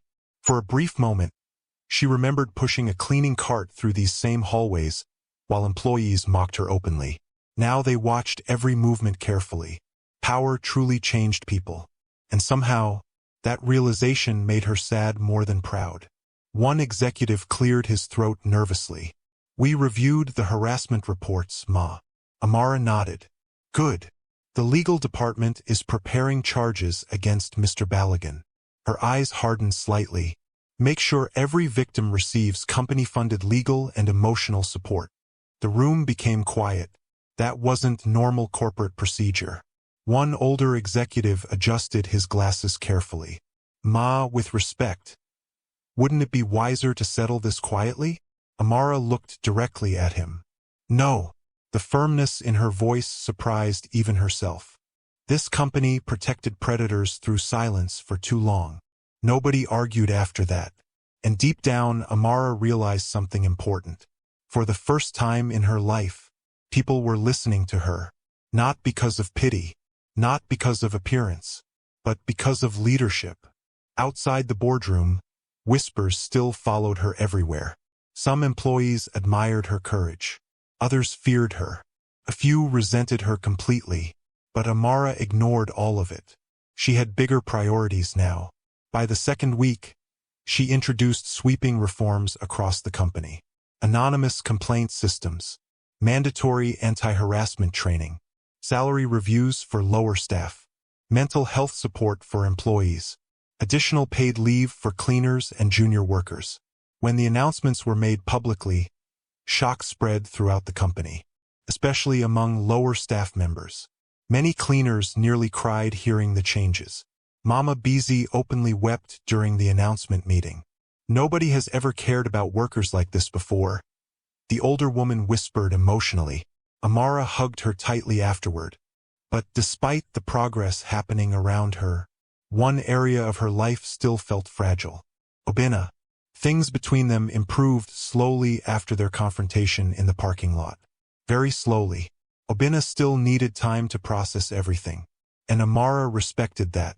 At work, he now addressed her more formally in front of others. "Good morning, Ma." Every time he said it, Amara hated it slightly. because she missed hearing him simply say her name. Still, there were moments when the old warmth returned unexpectedly. One afternoon, Amara sat alone in her office reviewing financial reports when someone knocked gently. "Come in." Obinna stepped inside holding a file. But instead of immediately discussing work, he frowned slightly. "You skipped lunch again." Amara blinked. "How do you know that?" "You always get headaches when you don't eat." Her heart softened instantly. Even now, he still noticed things about her. "I've been busy." "That's not an excuse." She smiled faintly. "You sound like my father. That should worry you." Despite herself, she laughed softly. The tension between them eased slightly again. Obinna placed the file on her desk. Then, after hesitating briefly, he pulled something else from a nylon bag. "Food." Amara looked up in surprise. "You brought me lunch?" "You'll collapse if you keep working like this." Emotion warmed her chest unexpectedly. "Thank you." Obinna shrugged awkwardly. "I was passing by the restaurant." "You bought my favorite rice while randomly passing by?" A faint smile appeared on his face. "Maybe." Their eyes met briefly, and for a moment, things felt almost normal again. Almost. Meanwhile, outside work, Amara's life became increasingly overwhelming. News about her undercover experience spread rapidly through business circles and social media. Some people praised her leadership. Others mocked her. Internet blogs cruelly discussed her weight alongside company news. "She's brave but needs a gym. How can a company CEO look like that?" Maybe the cleaners mistook her for one of them naturally. Amara pretended the comments didn't bother her. But late at night, she still read them sometimes. And every cruel word reopened old wounds. One evening, Obinna found her sitting quietly alone in her office long after most staff had gone home. The city lights glowed beautifully behind her through the giant windows. "You're still here?" Amara quickly locked her phone. "Yes." Obinna studied her face carefully. "You've been crying." "No, I haven't." "You rub your nose when you lie." She sighed softly. "You notice too much." He walked closer slowly. "What happened?" For a moment, Amara considered lying again. But she was tired of hiding. So instead, she handed him the phone silently. Obinna read the comments on the screen. His expression darkened immediately. "These people are idiots." Amara laughed bitterly. "Millions of idiots." He looked up sharply. "Why are you reading this rubbish?" "Because part of me still cares." The honesty in her voice hurt him. Obinna pulled a chair beside her quietly. "Can I tell you something?" "What?" "When I first met you." Amara looked at him carefully. "I noticed your smile before your body." Her chest tightened instantly. "And even when you wore those janitor uniforms," he continued softly, "I still thought you were beautiful." Tears filled her eyes unexpectedly. Because she believed him. Every word. Obinna reached for her hand gently. "You've spent too many years listening to cruel people." Amara looked down quietly. "You know the strange thing?" "What?" "I used to think losing weight would automatically make people love me." Obinna frowned slightly. "And now I realize cruel people will always find something to attack." Silence settled softly between them. Then Obinna smiled faintly. "For what it's worth." Amara looked up. "I like you exactly the way you are." Something inside her healed quietly hearing those words. Not because he magically erased her insecurities, but because he spoke with such honest certainty. Like he truly meant it. And maybe for the first time in her life, Amara started wanting to love herself too. Over the next several months, the company transformed dramatically under Amara's leadership. Employee morale improved. Profits increased. Departments became more efficient. And slowly, the toxic culture that once infected the company began disappearing. Workers smiled more. Lower staff finally felt respected. Even the office environment physically changed. Amara renovated employee lounges, improved cafeteria meals, and created wellness programs for workers. But unlike the harsh weight loss culture she experienced growing up, her wellness program focused on health rather than shame. Exercise classes, mental health seminars, nutrition education, stress management. No humiliation. No insults. No pressure. Just support. One afternoon, Amara surprised everyone by joining the beginner exercise sessions herself. At first, employees looked shocked watching the future CEO sweating alongside cleaners and interns. But eventually, people relaxed, and somehow the company began feeling more human, more connected. One evening after work, Obina watched Amara laughing during a dance fitness session with several female employees. Her cheeks glowed warmly from exercise while genuine happiness lit her face. And suddenly he realized something. She was changing too. Not just the company, herself. Later that night, as they walked toward the parking lot together, Obina smiled softly. "You look happier these days." Amara glanced at him. "I think I am. You've stopped hiding." The words lingered gently between them, because he was right. She no longer shrank herself emotionally, no longer apologized for existing, no longer believed she needed to become smaller to deserve love. And the man walking beside her played a huge role in that healing. They stopped near her car. For a moment, neither of them spoke. Then quietly, Obina asked, "Do you regret it?" "What?" "Going undercover." Amara thought carefully before answering. "It was painful." Obina nodded slightly. But it helped me find truth."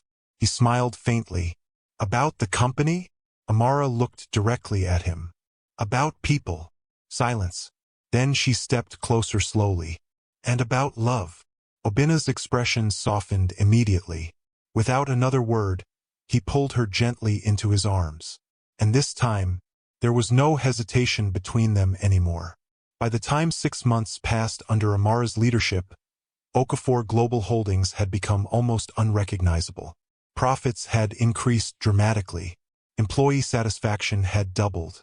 The toxic fear that once filled the building had slowly disappeared, replaced by something warmer. Respect. Hope.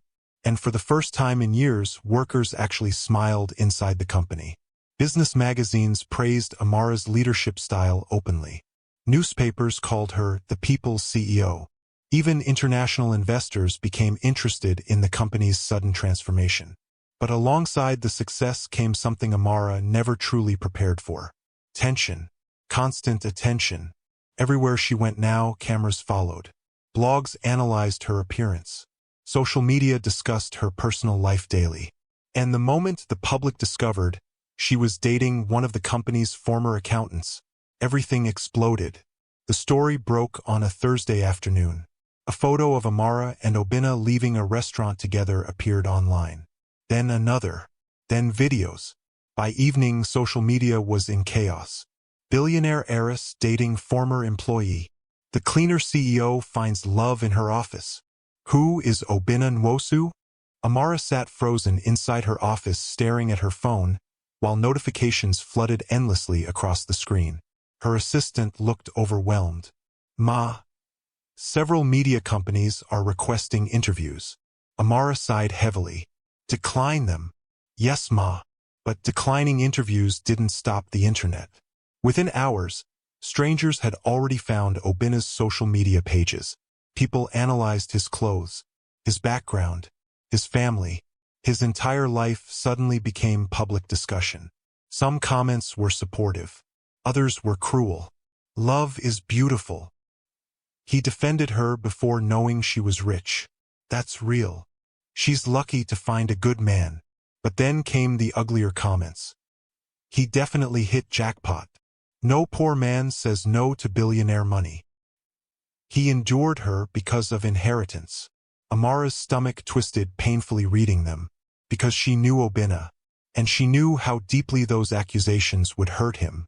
He had pride, dignity, integrity, and now strangers were reducing him to a gold digger. A soft knock interrupted her thoughts. "Come in." Obina entered quietly. The moment their eyes met, Amara immediately stood. "I'm so sorry." He frowned slightly. "For what?" "All this." She gestured helplessly toward the phone. Obina sighed softly before walking closer. "It's not your fault. They're attacking you because of me. They don't know me. That doesn't stop it from hurting." Silence lingered briefly.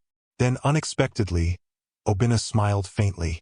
You know what my younger sister asked me this morning? Amara blinked. What? He laughed softly. She asked if I could now afford private jets. Despite herself, Amara burst into laughter. Obina grinned. She already sent me a list of things she wants. The tension in the room eased instantly. That was one thing Amara loved about him. Even during difficult moments, he somehow made her breathe easier. But the laughter faded quickly. She called me this morning too. Who? Your aunt. Amara groaned immediately. Auntie Ifioma? Yes. What did she say? Obina hesitated. That maybe I should remember people from my background don't belong permanently in wealthy families. Anger flashed across Amara's face instantly. She said that to you? She thinks she's protecting you. No, Amara's voice hardened. She's insulting you. Obina shrugged lightly. I've heard worse. But that answer only hurt Amara more. Because he shouldn't have to hear worse. Not from strangers. Not from her family. Not from anyone. She moved closer immediately. You don't deserve this. Obina looked at her quietly. Neither do you. Amara laughed bitterly. At least you're being attacked for your bank account. She looked down sadly. People attack me just for existing.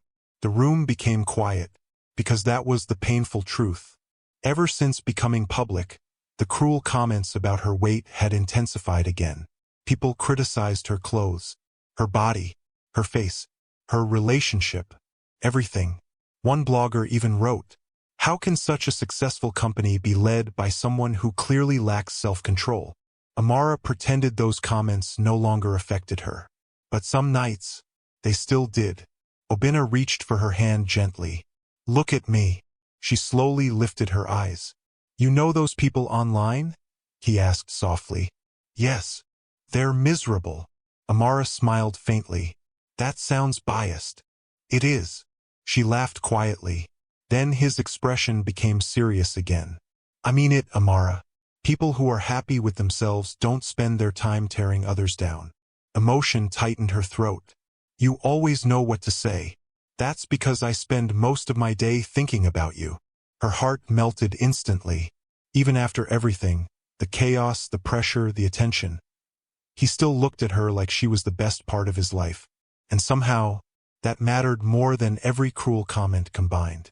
The following week, things escalated further when a business television network requested a live interview with Amara. First, she refused.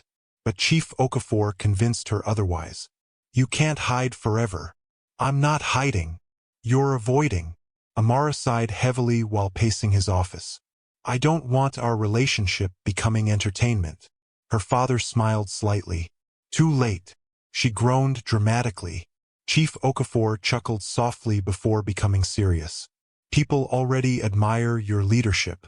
Let them also see your humanity. Amara looked unconvinced. And if they attack Obina again? They will, her father said honestly. She frowned. That's encouraging. Princess. His voice softened. People attacked me when I was poor. They attacked me when I became rich. Human beings always talk. Amara crossed her arms. So your advice is to ignore everybody? My advice is simple. He smiled warmly. Protect your peace and hold tightly to people who truly love you. And immediately, she thought about Obina. The television interview aired nationwide that Friday evening. Amara sat nervously beneath bright studio lights while cameras pointed directly at her. Across Nigeria, millions watched. The interviewer smiled politely. You've become one of the most talked about businesswomen in the country. Amara smiled carefully. I think the internet enjoys drama. The audience laughed softly. The interview started professionally. Company growth, leadership changes, employee reforms. But eventually, the interviewer leaned forward knowingly. And now to the question everybody wants answered. Amara already knew. Obina Nwosu. The audience reacted immediately. The interviewer smiled wider. Did you fall in love with him before or after he discovered you were the owner's daughter? Amara's lips curved softly. Before. And what made him special? For a moment, Amara became quiet. Then finally she answered honestly. He was kind to me when he had absolutely nothing to gain from it. The studio audience applauded softly, but the interviewer continued. Some critics claim the relationship is unrealistic because of the wealth difference. Amara's expression hardened slightly. Love isn't measured by bank accounts. The audience clapped louder this time. Then, unexpectedly, the interviewer asked, "So why him?" Amara smiled faintly. "Because he saw me before the world did." That answer spread across social media within minutes. And for once, most people reacted positively. But the biggest surprise came 2 days later. Obinna himself was invited onto a radio interview. At first he refused repeatedly, until his younger sisters practically forced him. "You can't keep hiding," one sister argued dramatically. "And if you embarrass us, we'll deny being related to you," the other added. By the time he finally arrived at the station, he looked deeply uncomfortable. The host grinned excitedly.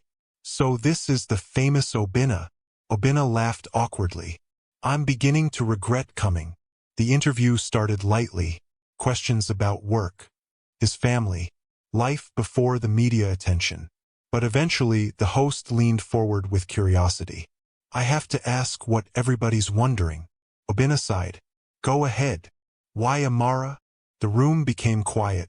Obinna smiled slowly, and suddenly, every nervousness disappeared from his face.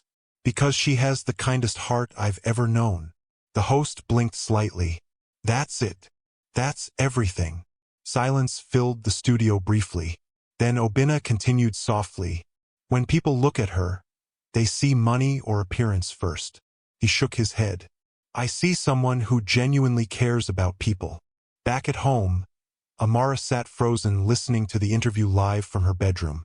Tears filled her eyes instantly, because he spoke with such certainty, such pride, no shame, no hesitation. He loved her openly, loudly, and after years of feeling unwanted, that kind of love felt almost unreal. When the interview ended, Amara grabbed her car keys immediately. 30 minutes later, she stood outside Obinna's apartment building. The moment he opened the door and saw her emotional face, he frowned slightly. "What happened?" Amara walked straight into his arms. "You." Obinna laughed softly while holding her close. "What did I do now?" She looked up at him with watery eyes. "You loved me publicly." His expression softened instantly. "Amara, you didn't sound embarrassed." Her voice cracked slightly. "You sounded proud." Obinna touched her face gently. "I will never be embarrassed by loving you." And hearing those words, healed parts of her heart she thought would stay broken forever. The Lego skyline shimmered beautifully beneath the evening sun, as Amara stood inside her office staring through the massive glass windows. Nearly a year had passed since she first walked into Okafor Global Holdings disguised as a cleaner. A year. Sometimes it still felt unreal.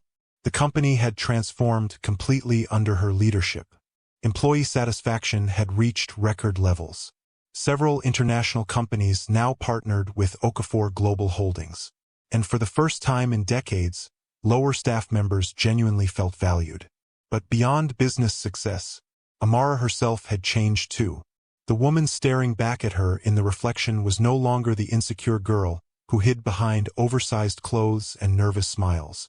She still had insecurities sometimes, still had difficult days, still occasionally heard cruel voices from her past whispering old insults inside her mind. But now, those voices no longer controlled her. And much of that healing began with one man. A soft knock interrupted her thoughts. "Come in." Obinna entered carrying 2 takeaway cups of coffee. Amara smiled instantly. "You spoil me too much." He handed her 1 cup. "You skipped lunch again." She laughed softly.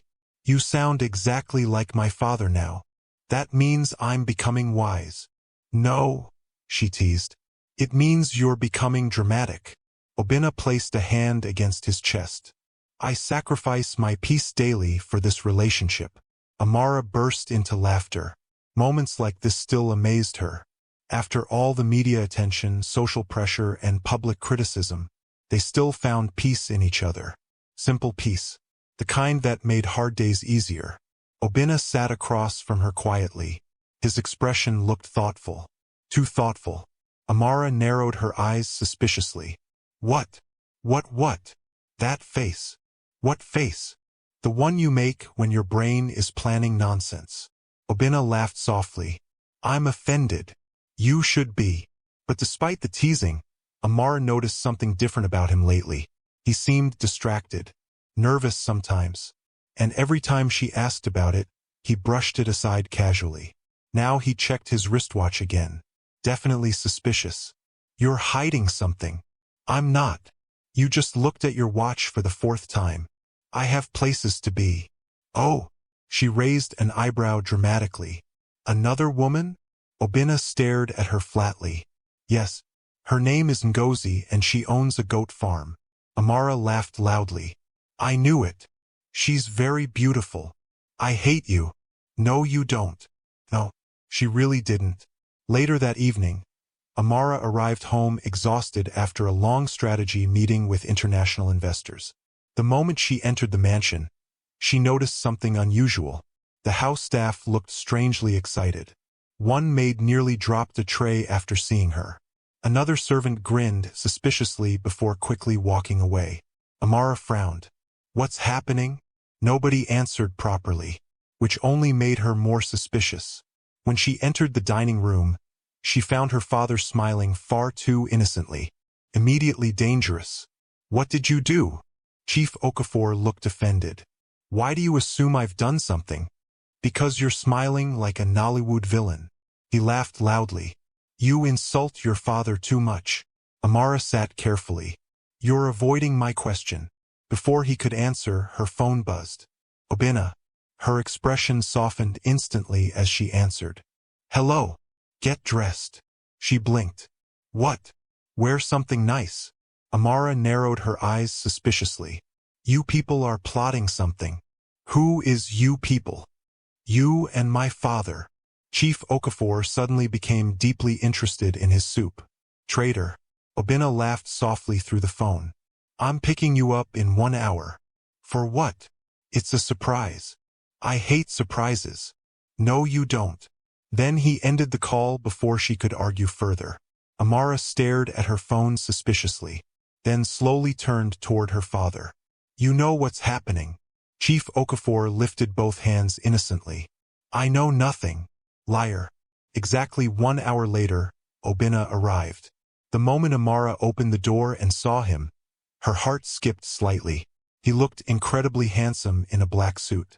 Simple, elegant, dangerously attractive. And judging by the way he stared at her, he clearly liked her appearance too. Amara wore a deep emerald green dress that flowed softly around her curves. Her hair rested naturally over her shoulders, and for once, she hadn't spent an hour criticizing herself in the mirror beforehand. Obinna smiled slowly. You look beautiful. Even after all this time, hearing those words from him still affected her deeply. You clean up nicely too. He placed a hand dramatically against his chest. That compliment healed my financial problems. Amara laughed, then suddenly noticed his hands shaking slightly. Her smile faded. You're nervous. What? No. Obinna. I'm perfectly calm. You're literally sweating. It's Lagos. Inside air conditioning? He sighed heavily. Fine. Maybe slightly nervous. That only made her more suspicious. Why? You ask too many questions. Before she could continue interrogating him, he quickly guided her toward the car. The drive through Lagos felt strangely peaceful. Soft music played quietly while city lights reflected beautifully across the roads. Amara kept glancing suspiciously at Obinna every few minutes. He kept adjusting his wristwatch. Definitely nervous. You're planning murder. What? I've solved it. He laughed helplessly. Yes, I dressed expensively to commit crimes. Exactly. You watch too many movies. But despite the jokes, Amara's curiosity kept growing, especially when Obinna drove toward the park where they shared their first kiss. The moment she recognized the location, her expression softened instantly. You remembered. Of course I remembered. The park looked breathtaking tonight. Warm fairy lights wrapped around trees beautifully. Soft instrumental music floated gently through the evening air. Candles lined parts of the walkway. Amara stopped walking slowly. "Oh my God!" Obina suddenly looked even more nervous, which confirmed everything instantly. Her heart began pounding wildly. No, no way. He couldn't possibly. "Obina!" He swallowed visibly. "Come." He led her toward the exact bench where they once sat after he rescued her from Mr. Baligan. The memories flooded her instantly. The rain, their conversation, their first kiss, the beginning of everything. Amara looked around emotionally. "You did all this?" Obina rubbed the back of his neck awkwardly. "My sisters helped." She laughed softly through rising emotions. "Of course they did." For a few moments, they simply stood there quietly beneath glowing lights while Lagos moved distantly around them. Then Obina finally took her hands gently, and suddenly, Amara realized just how badly he was trembling. Her chest tightened immediately. "You okay?" Obina laughed nervously. "No." That answer somehow made her love him even more. He took a deep breath slowly. "Amara." His voice softened. "Before I met you," he smiled faintly, "I thought life was just survival." Emotion filled her chest instantly. Wake up, work, pay bills, repeat. She listened silently. "But then one day," he laughed softly, "a stubborn cleaner entered my office carrying a mop like she wanted to attack the building." Amara burst into laughter through sudden tears. "You're making fun of me during an emotional moment? It's part of my process." She shook her head while smiling emotionally. Obina's expression softened again. "You changed my life." The sincerity in his voice made her heart ache beautifully. "You taught me that kindness still matters." Tears slipped down Amara's cheeks quietly now. "You taught me courage too," he continued softly. "The kind that stands up even when afraid." Obina took another shaky breath. "And somehow, you made me feel seen." Amara's chest tightened painfully, because those were the exact same feelings she carried about him. Then suddenly, Obina slowly went down on one knee. Her breath caught instantly. Everything around her disappeared. The music, the lights, the city. All she could see was him. The man who defended her before knowing her wealth. The man who loved her publicly without shame. The man who helped her finally love herself. Obina pulled out a small velvet ring box carefully. His hands still trembled. "I know your world is bigger than mine," he whispered emotionally. Amara immediately shook her head. "No, but listen first." Tears continued sliding down her cheeks. "I don't care about your money." He opened the box slowly. Inside sat a stunning diamond ring sparkling beneath the fairy lights. "I care about your heart." Amara covered her mouth instantly as emotion overwhelmed her completely. "You are the best thing that has ever happened to me." Obina smiled shakily. "So Amara Okafor." His eyes locked onto hers completely. "Will you marry me?" For 1 second, Amara couldn't speak. She simply stared at him while years of insecurity, loneliness, pain, and healing crashed through her chest all at once. The girl who once believed nobody could truly love her was now being loved completely, fully, openly. And the man asking for her heart looked at her like she was the greatest treasure in the world. Amara laughed through tears. "Yes." Obina blinked. "Yes. Yes." He immediately stood as she threw her arms around him emotionally. Both of them laughed while holding each other tightly. "You scared me," he admitted breathlessly. "You scared yourself." "That's true." Amara kissed him instantly. Long, warm, perfect. And somewhere nearby, hidden behind trees, Obina's sisters screamed excitedly. Amara burst into laughter against his lips. "You brought witnesses?" "I needed emotional support." She laughed harder. Then Obina gently slipped the ring onto her finger. The diamond sparkled beautifully beneath the lights.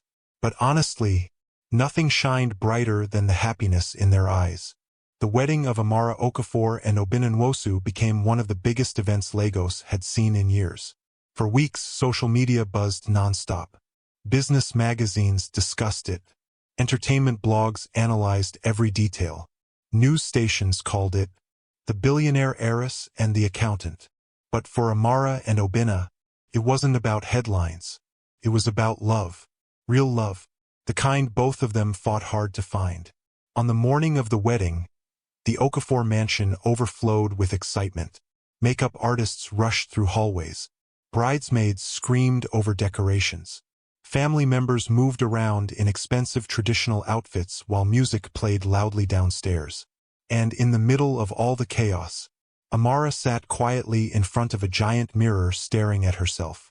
Her white wedding dress flowed beautifully around her body like something from a dream. Tiny crystals sparkled softly across the fabric while her veil rested gently behind her. She looked beautiful, truly beautiful, and for once, she believed it herself. A soft knock interrupted her thoughts. "Come in." Mama Beezy entered slowly wearing elegant traditional attire. The older woman froze emotionally the moment she saw Amara. "My daughter!" Tears immediately filled her eyes. Amara stood smiling warmly. "You're crying already?" Mama Beezy laughed through tears. "How will I not cry?" She shook her head emotionally. "Look at you." Amara hugged her tightly. Months ago, they had cleaned office hallways together. Now Mama Beezy stood proudly beside her on her wedding day. Life truly changed unexpectedly. "You know something?" The older woman whispered softly. "What?" "The first day I met you, I knew you were special." Amara laughed. "You absolutely did not." "I did. You thought I was too soft for cleaning." Mama Beezy burst into laughter. "That part is true." They both laughed together warmly. Then Mama Beezy touched Amara's face gently. "You deserve this happiness." Emotion tightened Amara's throat instantly, because for so many years, she truly believed she didn't. Meanwhile, across town, Obinna's apartment was complete chaos. His younger sisters moved around excitedly while trying unsuccessfully not to cry. "You're actually getting married." "I know." "To a billionaire." Obinna rolled his eyes. "To Amara." His sisters immediately smiled knowingly. That answer alone explained everything. Obinna adjusted his suit nervously while staring at himself in the mirror. He still couldn't fully believe this was real. Sometimes he remembered the first day. He saw her sitting alone during lunch break wearing janitor overalls and looking exhausted. Back then, he simply wanted to make sure she ate properly. Now she was about to become his wife. Life was strange. Very strange. One of his sisters suddenly narrowed her eyes suspiciously. "You're nervous." "I'm not nervous. You've adjusted your tie 14 times. That's fashion. That's fear." Obinna laughed helplessly. "Okay, fine. Maybe slightly nervous." His younger sister smiled softly then. "You love her deeply, don't you?" Obinna's expression immediately softened. "With everything in me." And hearing that answer, both sisters started crying again. "Women in this house cry too much," Obinna complained dramatically. "You're emotional too."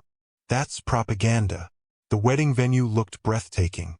Golden lights glowed beautifully around the massive outdoor garden, while flowers decorated every corner elegantly. Nigeria's wealthy elite attended alongside company workers, close friends, and family members. But what surprised many guests most was the guest list itself. Cleaners sat beside executives. Interns sat near investors. Drivers, receptionists, managers, and billionaires all celebrated together, because Amara personally insisted on it. "No worker in my company is beneath attending my wedding," she told planners firmly. And somehow, that decision made the celebration feel more beautiful, more human. Inside the venue, employees whispered excitedly while waiting for the ceremony to begin.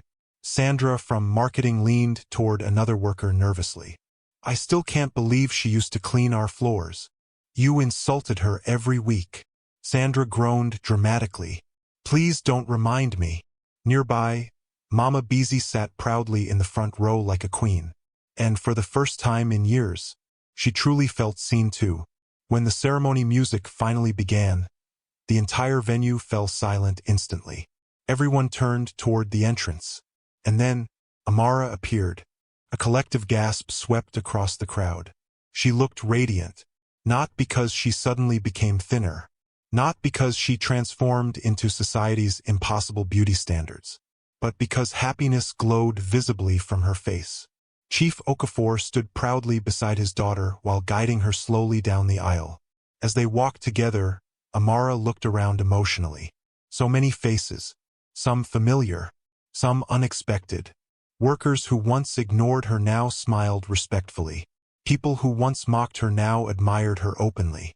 But strangely, she no longer cared about their opinions the way she once did. Because standing at the end of the aisle was the one opinion that truly mattered. Obinna. The moment their eyes met, emotion filled his face instantly. And suddenly, Amara remembered everything. The insults, the loneliness, the cleaning cart, the rainy night he protected her, the first kiss in the park. Every painful moment that somehow led them here. Chief Okafor leaned closer as they walked. "You look happy." Amara smiled softly. "I am." When they finally reached the altar, Obinna looked completely speechless. Amara laughed quietly. "What? You're unreal." Her cheeks warmed slightly. The pastor smiled knowingly. "I think our groom may faint before the vows." The crowd laughed warmly. But throughout the ceremony, Obinna barely stopped staring at her, like he still couldn't believe she chose him. And honestly, Amara felt exactly the same way about him.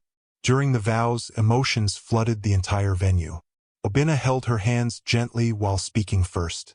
"Before you came into my life," he said softly, "I thought love was something that happened to other people."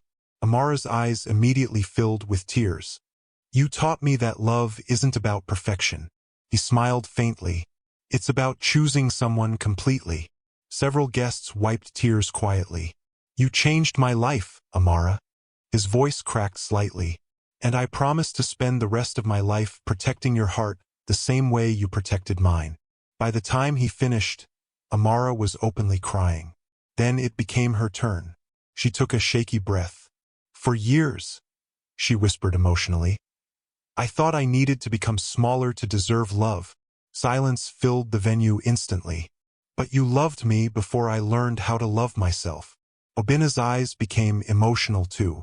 "You saw me when I felt invisible." Tears slid down her cheeks slowly.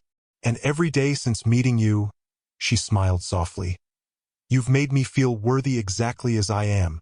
Even Chief Okafor quietly wiped his eyes nearby. The pastor smiled warmly. "Well, if nobody objects, I think we should continue before everybody starts crying permanently." Laughter spread through the crowd. Then finally, the words came. "I now pronounce you husband and wife." The applause exploded instantly. And as Obinna kissed her beneath glowing lights and cheering voices, Amara felt something she hadn't felt in years. Peace. Complete peace. The reception afterward felt magical.